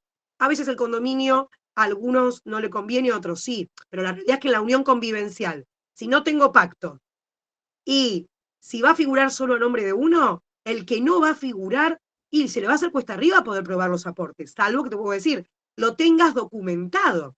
El gran problema que tenés en las relaciones familiares es que vos no andás dando en la convivencia documentando todo, salvo aquellas parejas que se transfieren plata. Yo he tenido algunos casos de clientes que cuando iban construyendo una casa, uno le transfería plata al otro para pagar al maestro mayor de obra. Entonces, en ese caso, la prueba es más fácil porque se hicieron transferencias, entonces ese dinero se usó para la construcción de la vivienda, para la mejora del baño, lo tengo documentado, pero es materia probatoria. Por eso Graciela Medina violamente hace esta distinción. Entonces tengo opción A, parejas que fueron adquiriendo en parte sin divisa, figuran los dos en el registro, no voy a tener mayores problemas, salvo que después surgieran otras cosas, mejoras en alguna propiedad, o que tenga yo la posibilidad por otros temas, por otras causales que plantea el código, de la unión convivencial, de la compensación económica que estuvimos planteando. Si eso no sucede, tenemos los bienes registrados en los porcentajes de los aportes realizados, no habría problema. Yo he tenido casos de condominios donde los porcentajes que figuraban no eran los que habían aportado. Y ahí también tenés un hermoso lío. ¿Sí? Lo ideal sería que sea lo más fidedigno, porque eso logra que el cese sea más sencillo entre las parejas. Caso B, parejas que adquirieron bienes durante la convivencia con el aporte de ambos, pero la titular está a nombre de uno solo. Y parejas donde solo uno tiene recursos y adquiere bienes, mientras que el otro no cuenta con ingresos. Entonces, ahí también es un tema. Muchos en estos casos han jugado el tema de, bueno, vos salís a producir, comprás vos la propiedad, pero yo estoy aportando en la casa cuidando con los hijos. También es aporte económico a la familia, pero en lo registral figura esa única persona. Entonces, imagínense que si yo tengo que discutir eso, no va a ser lo mismo si me toca la competencia que se está discutiendo en el ámbito de familia que en el ámbito civil. No va a ser lo mismo. La prueba, sobre todo, ¿sí?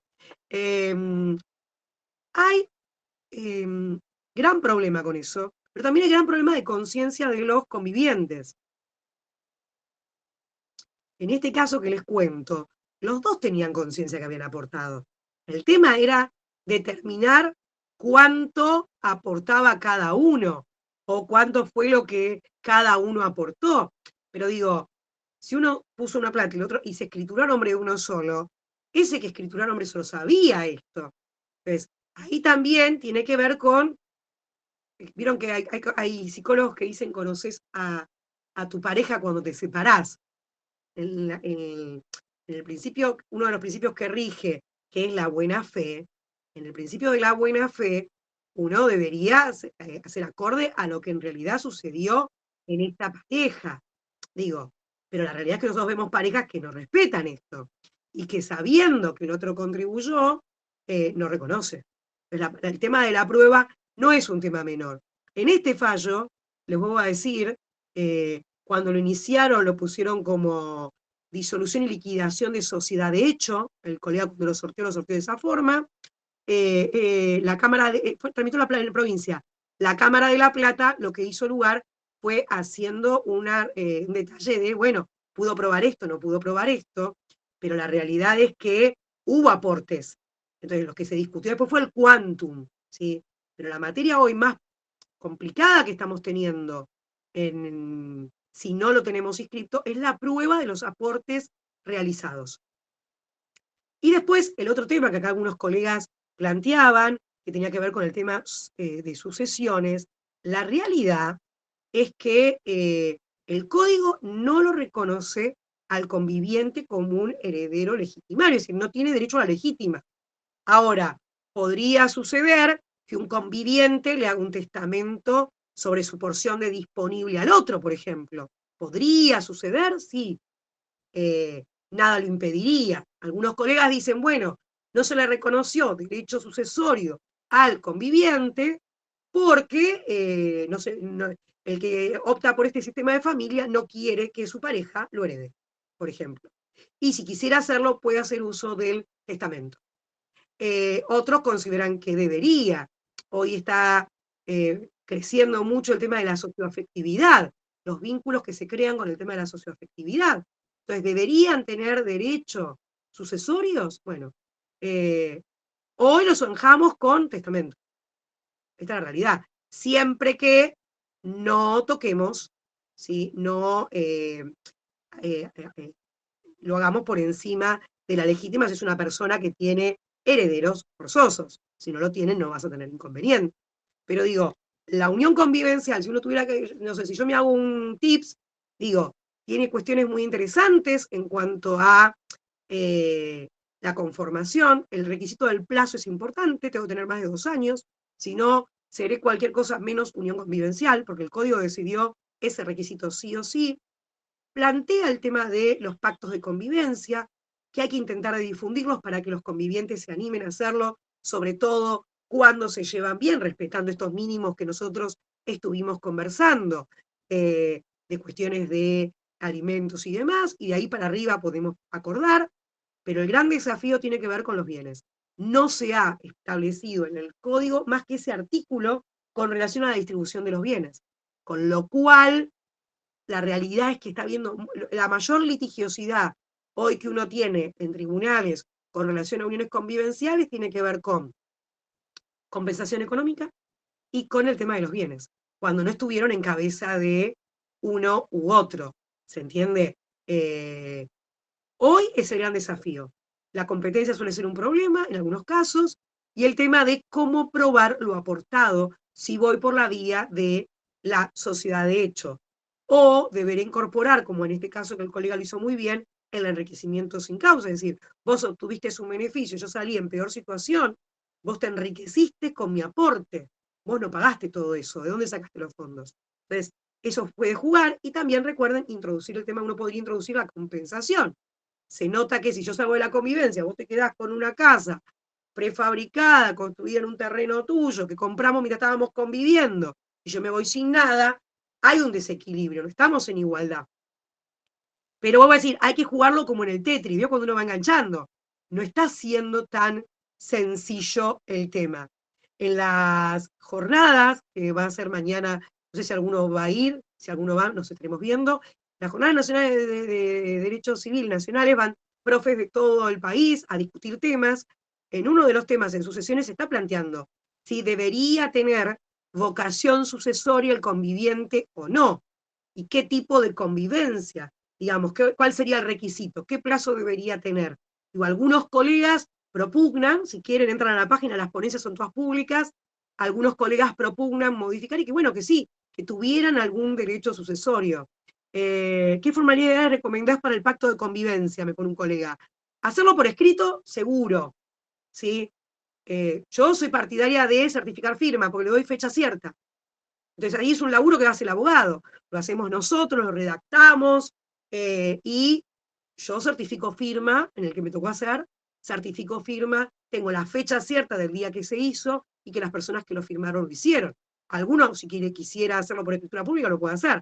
El código no lo exige. El código lo que exige es que sea por escrito. Tiene que ser por escrito. Eso está bueno. Yo soy partidaria, el poseedor de mala fe, el que se queda con los bienes no registrables, y es todo un tema, porque volvemos a esto. En principio, el tema es la prueba. Si no es, en las convivencias, ¿qué pasa muchas veces? Uno decide irse y se va. Se va con lo propio, a veces saca cosas de la casa que no eran propias. Entonces, probarlo, ¿cómo pruebo que esa heladera era mía? ¿Tengo la factura? Es una cosa mueble. Entonces digo, no registrable, genera otra problemática. A ver, yo suelo recomendar, si voy a litigar, en el derecho uno puede ser creativo y puede peticionar con creatividad. Fundando en derecho van a encontrar de todo. Eh, yo suelo sí plantear, bueno, costo-beneficio, digo, ¿cuánto le va a llevar en tiempo? Hay cuestiones de bienes muebles no registrables que uno suele discutir en la mediación, en donde ambas partes traen, bueno, ¿qué trajiste vos? ¿Qué aportaste vos? ¿Qué era tuyo? Y se trata de trabajar.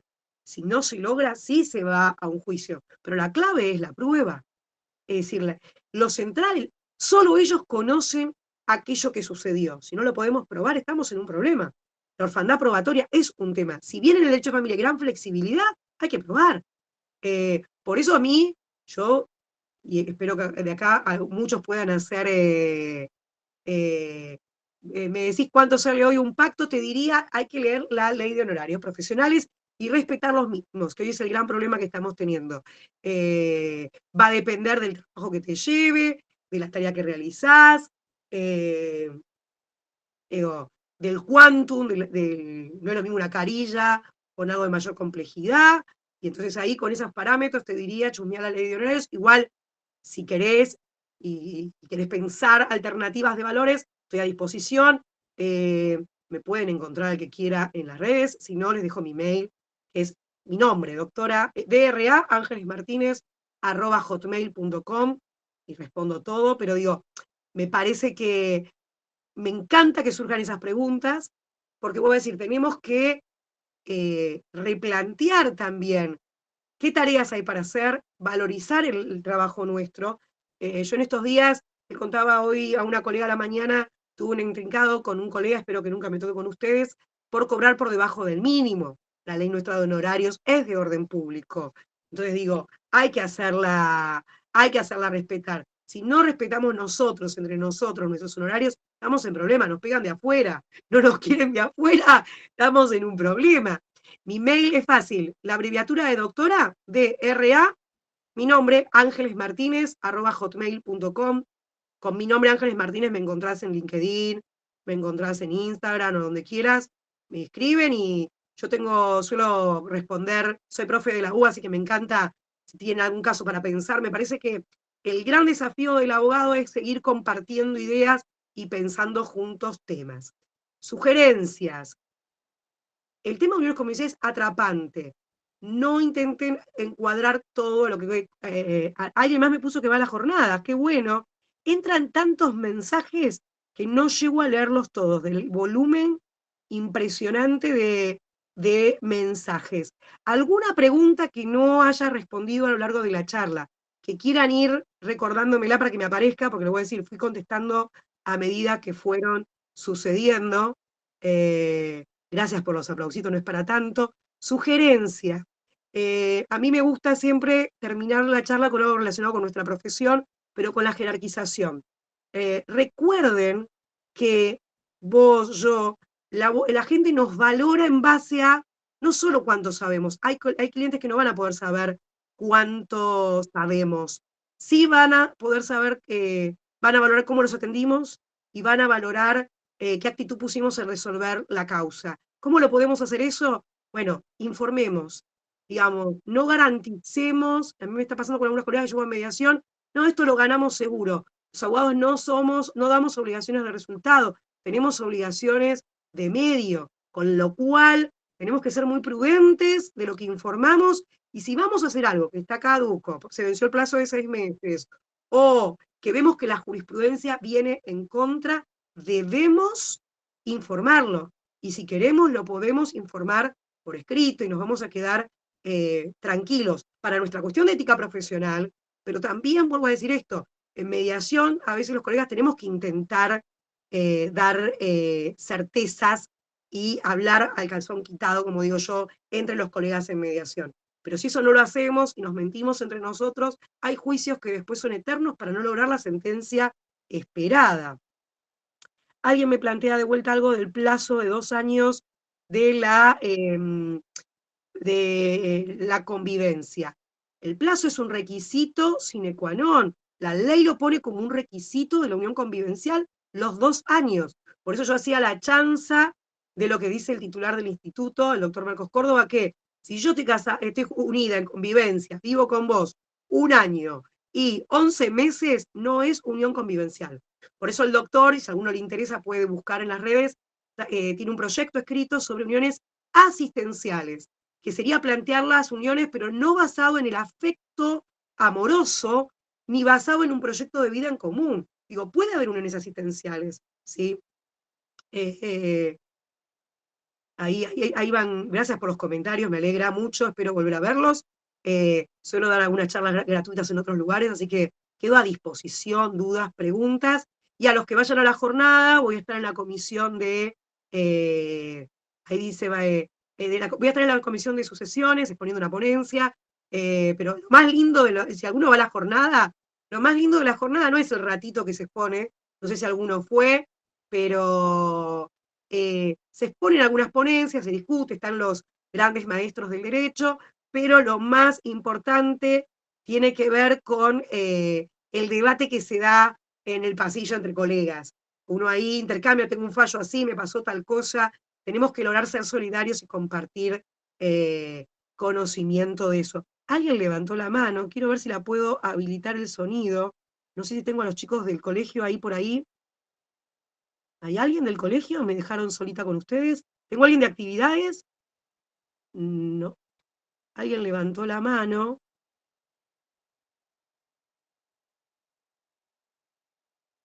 Ahí alguien pone lo que hablábamos de, ahí te siguen llegando mensajitos. Doc, No, alguien me levantó la mano, pero no sé quién lo perdí, son sí, tantos. no, Doc, por un tema de seguridad no habilitamos los Ah, micrófonos, ¿sí? porque no llegué a leer la última. Es impresionante la cantidad de mensajes, fui leyendo un montón, pero se me van volando. No, hay un colega que decía el tema de si yo la vivienda familiar tengo inscripta la unión convivencial y la vendo sin el asentimiento del otro, el código habla de la nulidad, pero me la tienen que plantear, pero el código habla de la nulidad. Es decir, lo primero que tenemos que saber es lo que dice la ley. Después en la práctica uno va recomendando y asesorando lo que sucede. Eh, pero hay que ajustarse a lo que dice la ley. Mi sugerencia es releer el artículo, pero vuelvo a decirles, hoy en uniones convivenciales con relación a la registración o no registración hay contradicciones. Digo, para mí, yo soy de las que para mí debe ser constitutiva la registración, porque da certezas, este es mi punto de vista. Alguna vez sí, doctora, ¿no? Otros le van a decir que no es necesario, pero para mí daría mucha certeza a la fecha del inicio para contar los 2 años. Si no, empieza a haber muchos conflictos. Y el cese, mi recomendación siempre es la notificación por carta de documento para quedarnos tranquilos. Después discutiremos, pero el día que mandé la carta de documento y te dije que ya no convivíamos, hoy no estamos ya. Yo te puedo decir que fue la semana pasada, hace 2 o 3 semanas, pero no hay vuelta en eso. Eh, Les sugiero que lo estuvimos charlando, pero sé que lo vieron en el anterior encuentro, que lo dio la colega Adriana Gugelmino. El que no lo vio, véalo, porque hace toda esta mirada de los principios del derecho de familia. No podemos hoy mirar el derecho de familia como lo mirábamos antiguamente. Tengan presente todo el tema de mirada de género, fundamental. Fundamental cuando voy a discutir algo con el tema patrimonial de yo no estoy en una sociedad con el conviviente.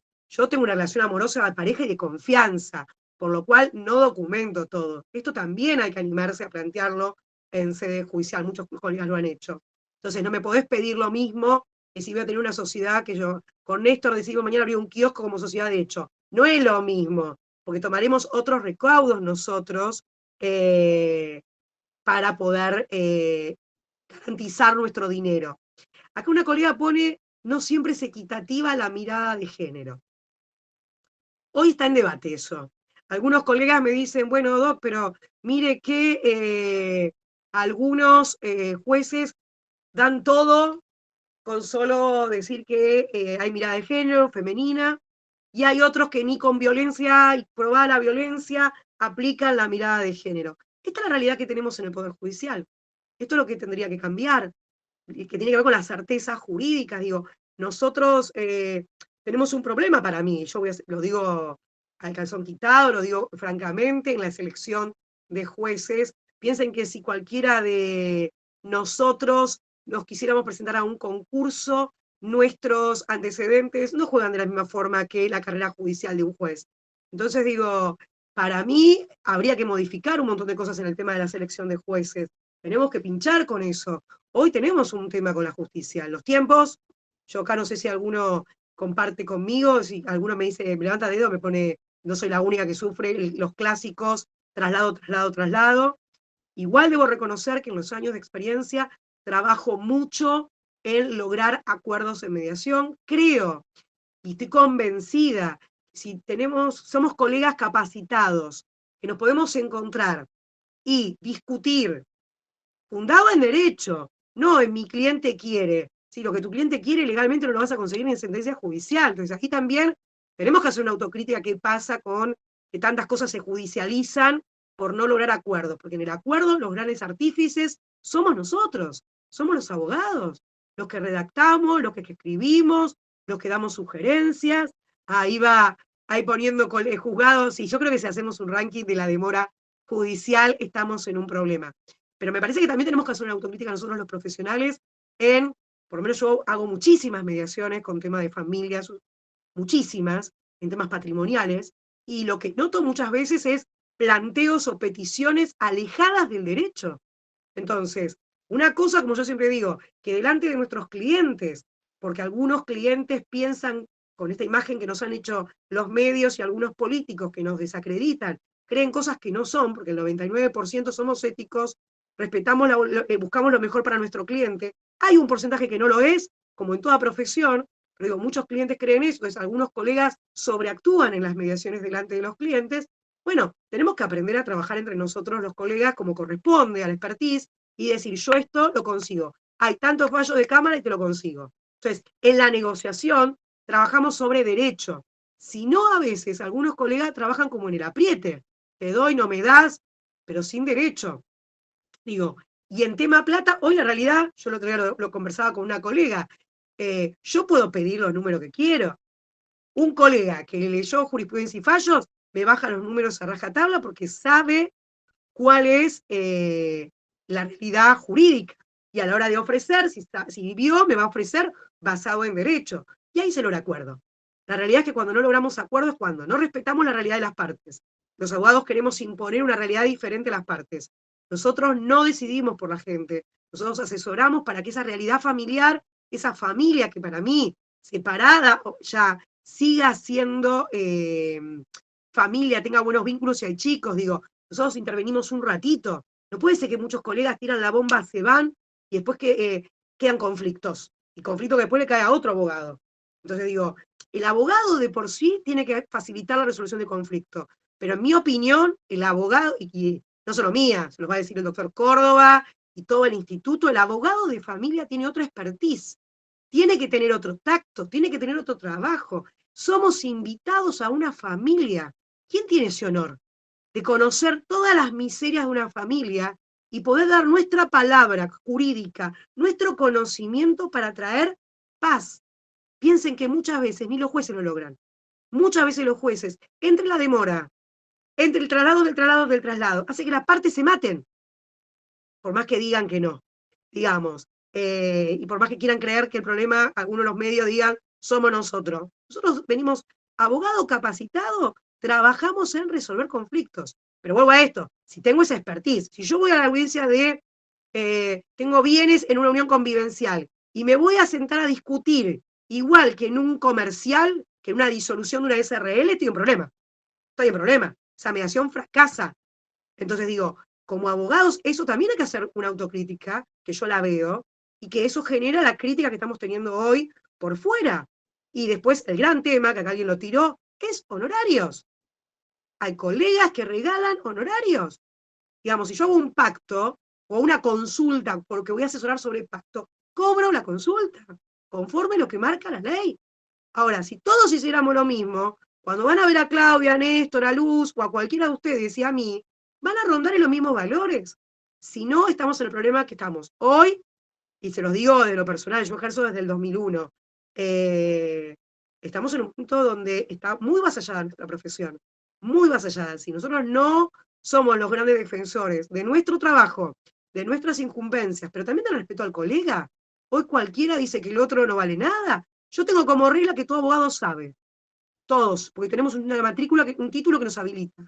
Si el otro colega lo veo despistado, bueno, le paso el fallo. Mirá que tal fallo no vas a conseguir esto. Hay colegas como personalidades, que son receptivas, reciben, chat, y hay colegas que no.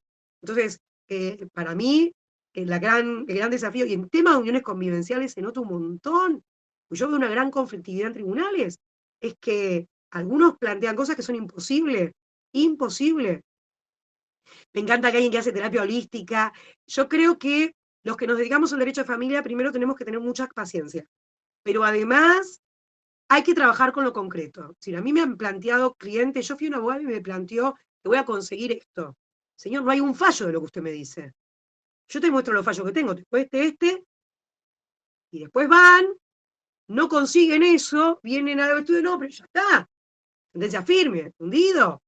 Y algunos después quieren hacer denuncia a los colegas. Por eso digo, seamos conscientes cuando informamos plazos de caducidad, vías de planteo donde no garantizamos resultado, que garantizamos los medios, la expertise, el que vamos a leer los fallos últimos, el que vamos a saber de ese tema, parece el caso todo, informemos lo que hay hoy. Vamos a intentarlo. Tenemos posibilidades que nos decreten, no sé, que nos alarguen el plazo, caíste con 8 meses, y aquí un expediente de violencia. Bueno, hay altas posibilidades de lograr que tiren abajo el plazo de caducidad planteado por la mirada de género. Puede haber, bueno, pero tengo que ver qué pasa en ese juzgado en especial, con ese juez en ese momento, con esa composición de la Cámara en ese momento. Ojalá nosotros tuviéramos un proceso civil que fuera todo oral y en un mes resolviéramos todo. La realidad es que sabemos que no es así, que los jueces no nos, la mayoría, hay algunos muy buenos, pero muchos jueces no nos atienden, no responden inquietudes, les cuesta resolver. Entonces digo, tenemos que recurrir a lo que les decía antes. Si yo voy a peticionar, debo peticionar, acá veo que el tema de violencia de género genera un montón. Me pone una colega, hay muchos juzgados que revictimizan a la víctima. Hay de todo. Yo soy partidaria de empoderar a aquella persona que es víctima de violencia, pero debemos ayudarla a salir y es un proceso largo, complejo. Yo como abogado tendré la expertise de lo jurídico, pero requiero recomendarlo a alguien que lo sostenga desde lo emocional. Y si esa situación de violencia le generó perjuicio en lo económico, le generó perjuicio en su unión convivencial y tengo elementos para plantearlos, debo plantearlos, pero no puedo garantizar el resultado. Me parece que vamos por ahí. Comparto con María que pone el trabajo debe ser interdisciplinario. El gran desafío, que lo nombramos, lo decimos, pero en la praxis cuesta. Cuesta el trabajo interdisciplinario porque cuesta el trabajo entre colegas. Ustedes piensen cómo cuesta trabajar a veces con el colega de la contraparte, cuando en realidad deberíamos poder trabajar en la mediación puntos diferentes. ¿Cuál es el punto de encuentro? ¿Dónde podemos destrabar el conflicto? Y si no lo podemos hacer con alguien que domina nuestro mismo lenguaje, que es el lenguaje técnico, que supuestamente tenemos toda una mirada, los que hacemos derecho de familia, de buscar soluciones y no litigar in eternum, imagínense cuando interviene un trabajador social, o interviene un psicólogo, o interviene muchas veces en lugar de sumar complica, pero no porque complique, siempre para mí la interdisciplina ayuda, abre puertas, abre otras ventanas. Pero el gran problema que tenemos es que, vuelvo a decirte, yo lo que estoy notando en el litigio y en las mediaciones cotidianas es que yo, sea Néstor o a Claudia Néstor, perdona, pero te tengo la pantalla de frente, así que sos el primer nombre que nombro. Pero digo, si yo tengo a Néstor en una audiencia mañana o a Claudia en una audiencia en contra, yo lo que voy a hacer es un colega, no es mi enemigo, ¿se entiende? Y puedo tener que charlar y trabajar para buscar soluciones. Hay colegas que mimetizan la situación legal con la personal, y ahí estamos en problema. Y ustedes seguro si ejercen, les debe pasar. Entonces, hay que trabajar en pos de eso, pero estamos complicados. Digo, hay que ser conscientes de dónde estamos parados como abogados en el momento que vuelvo a decir, estamos en un momento profesional complejo, no podemos negarlo. Y los únicos que vamos a poder defender, no solo incumbencias y honorarios, somos los colegas entre los colegas, pero los colegas que litigamos. Hay muchos colegas que no presentan una mediación, que no van a un juicio, y después salen a decir, no, porque hay que pedir tal cosa. Los que litigamos sabemos lo que pasa, sabemos lo que cuesta cobrar a un cliente, sabemos lo difícil que está la mano hoy en día, pero se hace mucho más difícil cuando el colega, yo le voy a poner un ejemplo que tengo en estos días que estoy brotada, en donde estamos trabajando en un acuerdo muy complicado, y la colega por un convenio donde incluye compensación, alimento de los chicos, va a cobrar 2 sumas. Yo casi me muero. Y lo quería poner escrito para garantizarse que su cliente le pague. Digo, yo cobro lo que marca la ley. Estás cobrando por debajo del mínimo de la ley. Entonces digo, es un problema que estamos viviendo. Y eso genera competencia desleal, y también genera que capaz el colega que cobra menos no tenga ganas de escribir, de modificar convenio, de redactar. Entonces digo, nuestro trabajo es complejo y debemos estar a la altura cuando cobramos leyendo la ley de honorarios. Tengo duda de que agarrar la ley de honorarios. Y si no me animo a aplicar eso, bueno, chequear que están, algunas regulaciones son muy bajas todavía en tribunales, pero ahí tienen mi mail, estoy a disposición, voy a decir, para mí siempre los encuentros entre colegas son enriquecedores, para repensar cosas, para conocer colegas nuevos y poder repensar cosas que después podemos plasmar en un artículo jurídico, si alguien tiene ganas de escribir y le gusta, para poder decir, a ver, me parece que el gran desafío del abogado litigante no es solo saber para aplicar, sino también poder generar. ¿Quién les dice que alguno de ustedes se anime a escribir un artículo de algo de lo que charlamos, publicarlo, el que le interese me escribe, estamos abiertos para eso, porque vuelvo a decir, creo que crecemos como abogados cuando compartimos el conocimiento. En el instituto la regla que tenemos es que todo se socializa. Digamos, alguien obtiene una sentencia copada y la socializa. Aprendemos académicamente mucho entre nosotros, pero también aprendemos de nuestros fallos, también aprendemos de un colega que nos contó algo y lo llevamos al instituto porque permite discutirlo, permite debatirlo, y también estas charlas o los mails entre colegas. Así que nada, en lo personal yo quedo a disposición como siempre, para mí es un gusto, eh, eh, eh, soy una señora mayor, como digo yo siempre, el Colegio Público de Abogados es mi casa, siempre la voy a querer y defender porque me parece que es el espacio donde el abogado debe encontrarse a compartir conocimientos, a estudiar, a capacitarse, pero también los debemos hacer en universidades, los debemos hacer en asociaciones. Digo, el abogado solo hoy pierde porque pierde en el... No, hoy no solo, la ley sola no alcanza, hay que saber muchísimo de cómo se aplica, y si no, creemos soluciones nuevas, presentemos proyectos de ley, digo, piensen esto, la ley que tenemos de honorarios, rigiendo hoy con UMA, que en su momento era impensado, teníamos una ley de porquería, y se logró por la lucha de un grupo de abogados. Entonces digo, a no bajar los brazos, creo que la clave, a pesar de que el momento sea difícil de la profesión, sea, sí, adhiero, las regulaciones son muy bajas. Hay que apelar, la Cámara tampoco está dando mucho, y después hay que hacer presentaciones en el colegio jorobar. El colegio nos representa. Nos guste o no nos gusten las autoridades que estén presentes, el colegio nos representa y nos aglutina. Hay que peticionar a nuestras autoridades del colegio. Tengo esta regulación baja, regulamos por debajo del mínimo, acompáñame en la apelación. Digo, en esto hay que estar. Si no lo hacemos juntos, se hace complicado. Y después, obviamente, hay asociaciones, universidades, pero bueno, yo en lo personal quedo a disposición. Si no hay ninguna... Me encanta, ahí una colega pone, los jueces son los enemigos de los abogados. No, no, los malos jueces, los malos jueces. Igual que los malos abogados nos dejan mal parados a nosotros, los malos políticos creen que el problema para todo en el laboral, en civil, en familia, en divorcio, somos los abogados, no somos el problema. El mal abogado suele ser el problema. Los buenos intentamos, lo que intentamos ser buenos, perfeccionarnos y demás, intentamos buscar soluciones. Así que bueno, un placer, espero verlos en otra oportunidad, o ahí pusieron mi mail, escríbanme, tomamos un café a disposición, crezcamos juntos y defendamos sobre todo nuestro laburo, que de esto vivimos, esta profesión maravillosa, y como dice un colega, yo, vos, valemos como abogados, lo que sabemos, la pericia que ponemos, lo que intentamos aprender y compartir, pero sobre todo la actitud y cómo defendemos los intereses de nuestros clientes, y también cómo defendemos nuestros intereses. Un placer haber estado con ustedes, gracias por los corazoncitos, aplausos, un placer, espero verlos algún día presencialmente. Hasta la próxima.